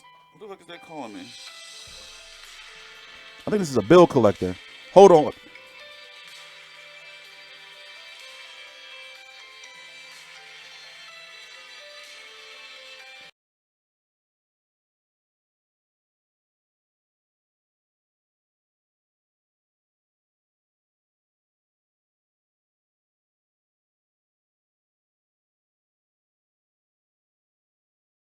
They trying to motherfucking sell me some cruise shit. How the fuck they get my motherfucking number? Talking about some, you've been selected for a 4-day, 3-night. Motherfucker. Don't piss me off. But yeah. He's still good, you know, but we don't know if he's mentally broken yet. Like if he's damaged. We don't know if he's damaged. Motherfucking cruise. We are going on a cruise though. I don't know when though. Plant trains in the listen, the snack program, it's not what you think it is. I've been doing some research. It's a very credible program. But the question is, what people are asking is, can you go beyond the program and get extra shit? Like, can you say, hey, yo, Vic, snack program is great, but can you give me some extra juice? That's the question about every gym, no, or every like facility, right? Like, for example, Devin Haney's in a snack program. He ain't dirty.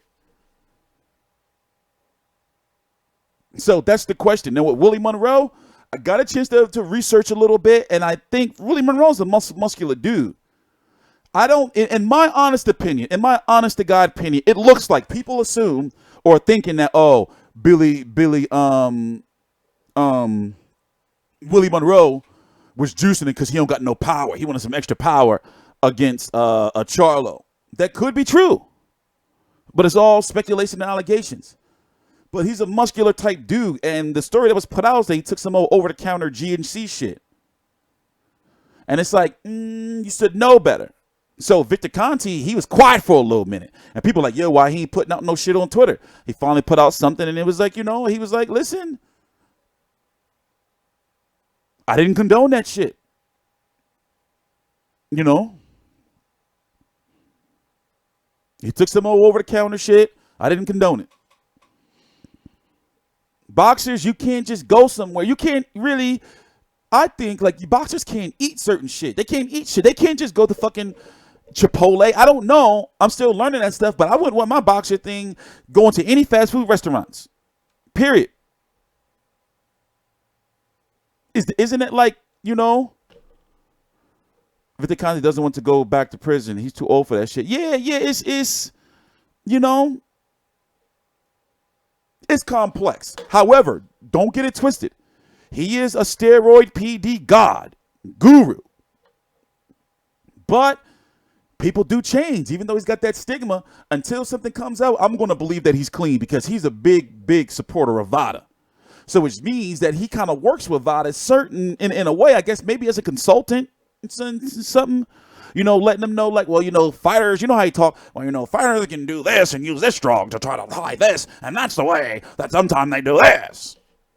With his 1930s mustache, his prohibition mustache, his prohibition stash. So when you watch his shit, his videos, like when he actually talks, you know about stuff, you be like, damn, he know his shit. But once again, when you have like that background, people are always going to be like, how we know you ain't giving fighters shit?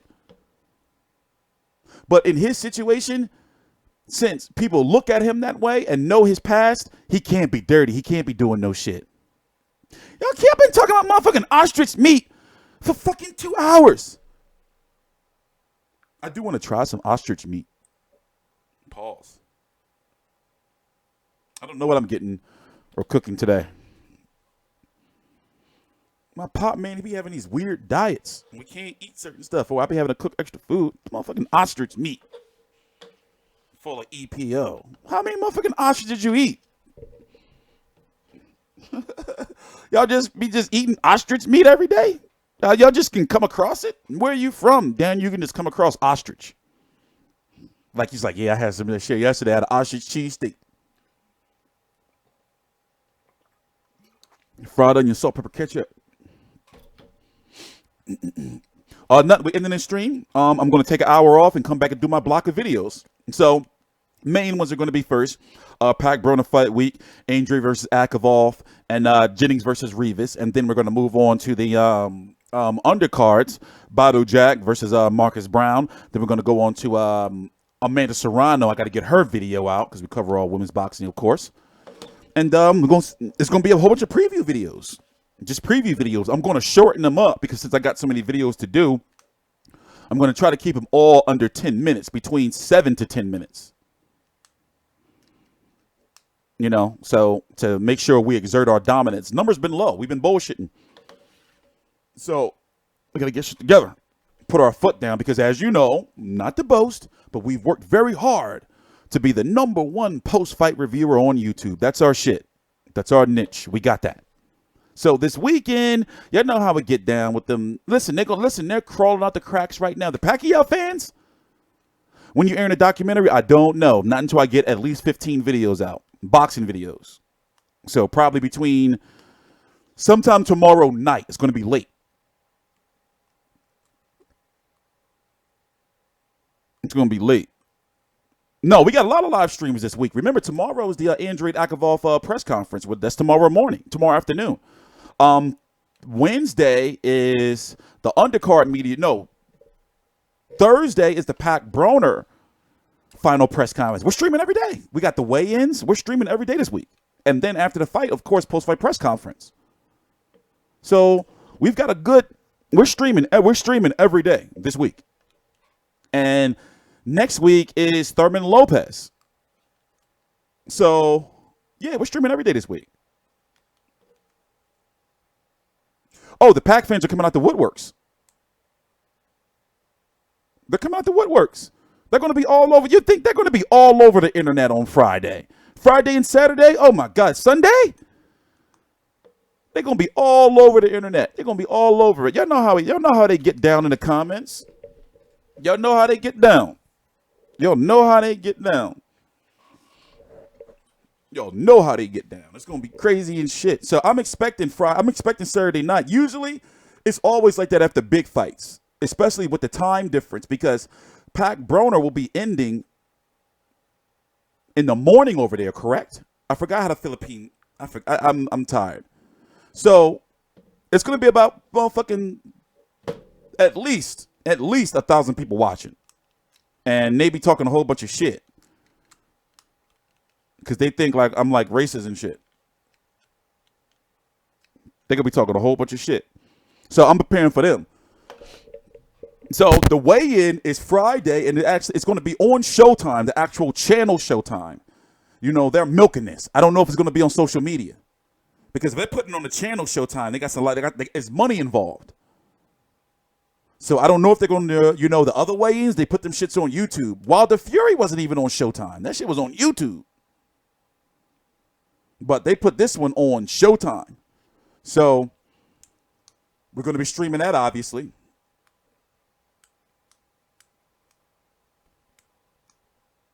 Tuna jaw has the best minerals grilled tuna jaw. Fish heads. An exhibition.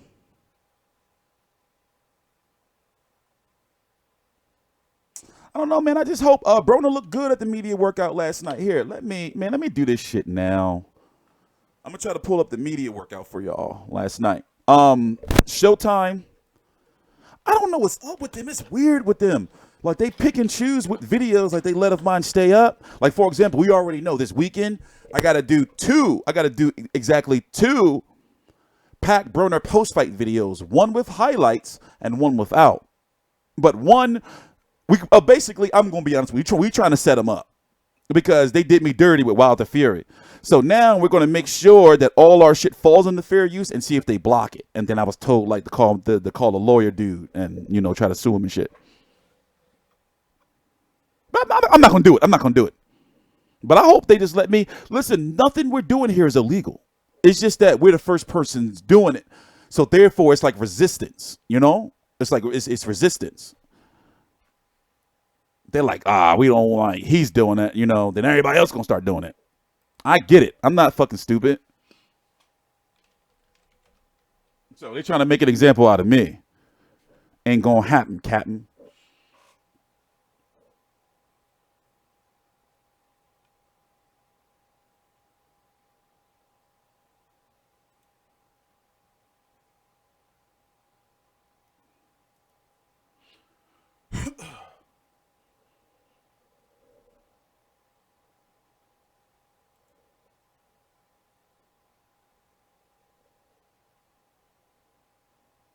Yeah, I got some shit here for you. I got some exclusive ass content from Showtime.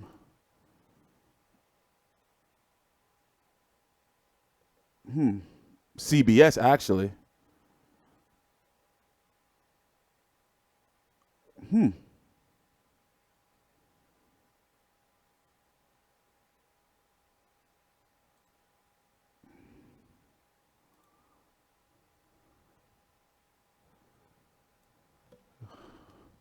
Hold up. Let me we can watch this.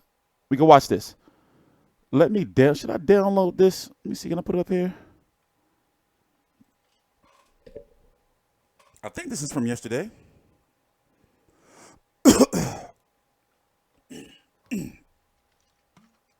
No, this is not. You ever saw yourself here when you were coming up? Yeah, I did. Yeah. Especially with Pacquiao, I'm saying All when the you were time. coming up, especially at the weight class you're at. Yeah, of course. I always knew that. Let me fix my sound.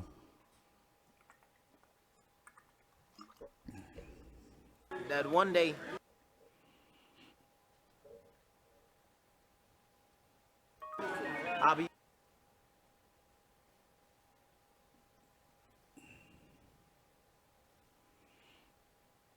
I'll be having fights like this, and honestly, I thought he'd be done with boxing by now, but I always knew that I'll have a. Y'all didn't see this before, did you? It's like a whole folder of all this exclusive Pacquiao Broner shit that nobody's using. Fight on this magnitude on this platform, pay-per-view, and I'm here. I always tell other fighters, and I always tell people, it takes more to be a star than just boxing. And I just have everything that it takes to be a mega star. After all these years Manny Pacquiao fighting, do you think he has a weak spot now, or something you can have in advantage for you? I mean, it's not a mystery. He Those had glasses. about 7 losses, so it's not a mystery that he can lose. But anybody can lose on any given day. Is it the better man? Is whoever prepared the best, I like how calm AB has been this build up. And I don't think that Showtime really expected it, because one of the reasons why he got the fight is because of his antics, right? But yeah, I'm gonna work on getting this content out. We got a busy day. Luckily, I have nothing to do except, I'm gonna go to the market. Actually, I want to have lunch. Call my lady friend. Text her now.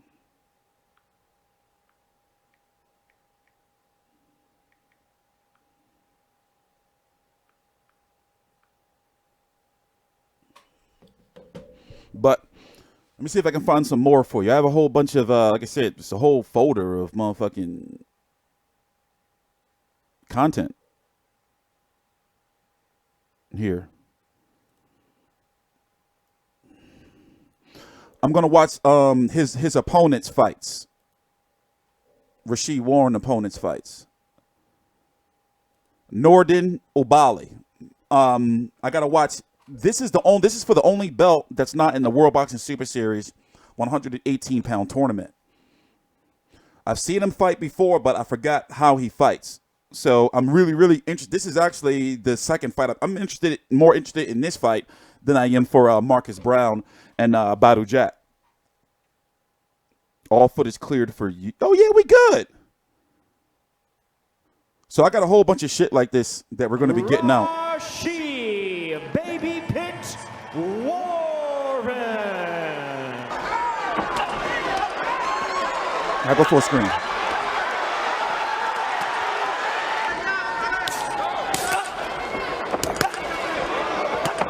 Campana.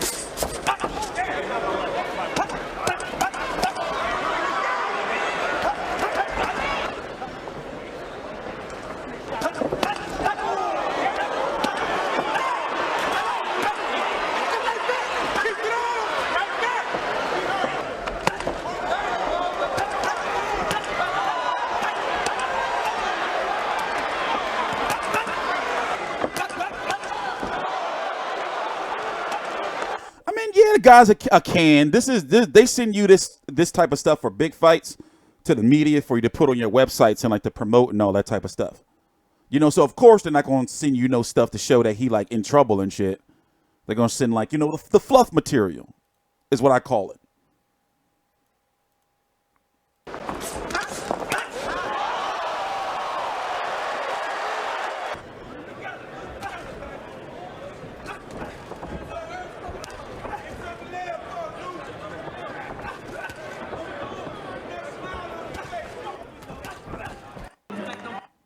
Let's see what else we got up in here.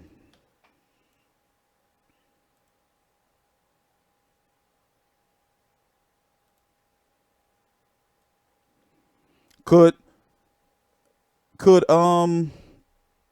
Jack versus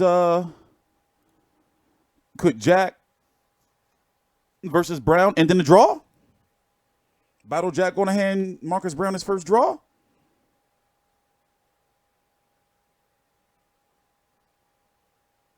Sir Marcus Brown.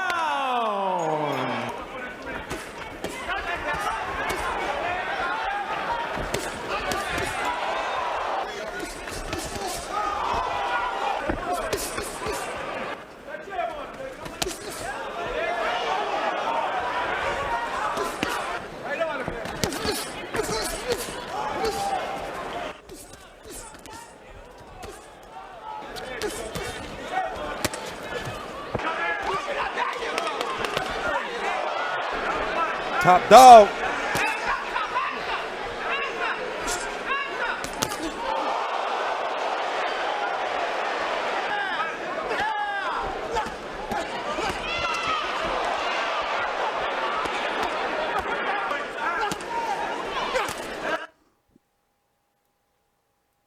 You know, he turned down the Kovalev fight before Alvarez. Do you reckon the winner will fight Neary? I forgot what the WBC did with Neary. And when he's supposed to be moving up, I forgot what they did with him. I forgot. They stripped him, right? Is his suspension up?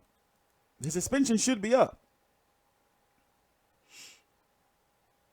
Damn, nice pack, bro, in the media workout. Let's see. What we got here? Broner.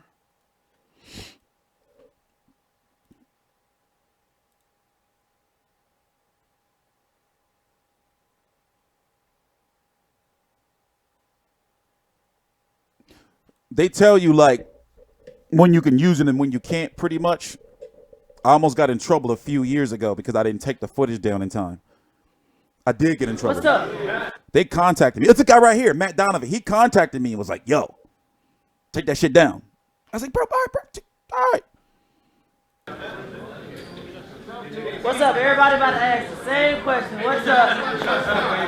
What's up? Who first? I can't wait. I'm just waiting for the bell to ring, and I'm gonna go out there and get my victory. Whichever way I gotta do it, I'm gonna be victorious.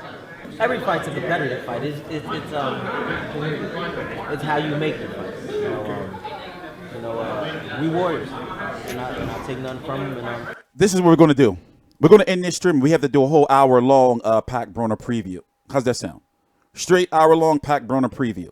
In fact, I'm going to end this stream right now. You have 5 minutes to ask me any questions you want, and we're going to do that stream at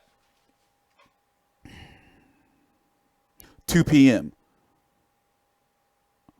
How's that? So what I'm going to do now is I'm going to start chopping this video up, get this down to a nice hour. And go from there.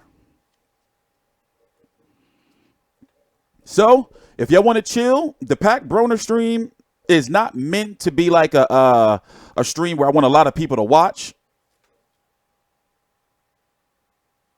It's going to be basically my official Pac Broner Fight Week preview. So I'm going to do the short one, then I'm going to do, the stream to make sure we get all this stuff, because I just realized it's a lot of this content here, and we need to, it's a lot of it. We need to check. We need to get up in there.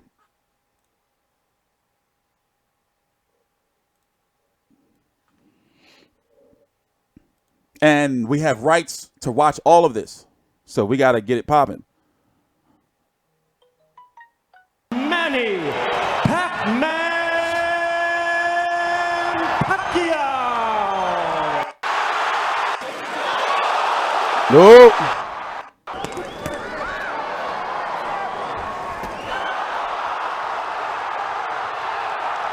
I remember that. Look at Shane Mosley pose. Remember, this was before memes came out. He would have been memed to death.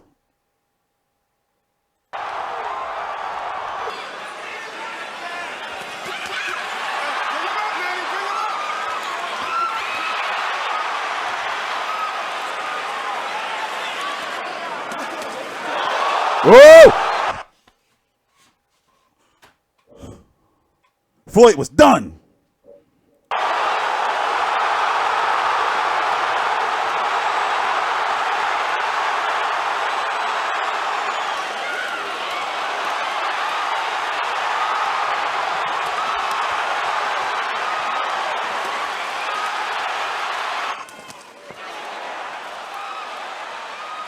Manny. That fight could have been so much better. Who do I want to see? I want to see Golovkin. Well, actually, truth be told, I want to see Callum Smith. But him and Golovkin got unfinished business. If not, third, Danny Jacobs. But they're heavily pursuing Golovkin. Oh, nothing's official yet. I heard of him before. I believe. I don't remember. But all right, guys, you already know what the plan for the day is. So I got to get the videos. We can't fuck around no more. We've been live for 2.5 hours. I'm T Street Controversy. This is T Street Controversy Live. Please subscribe.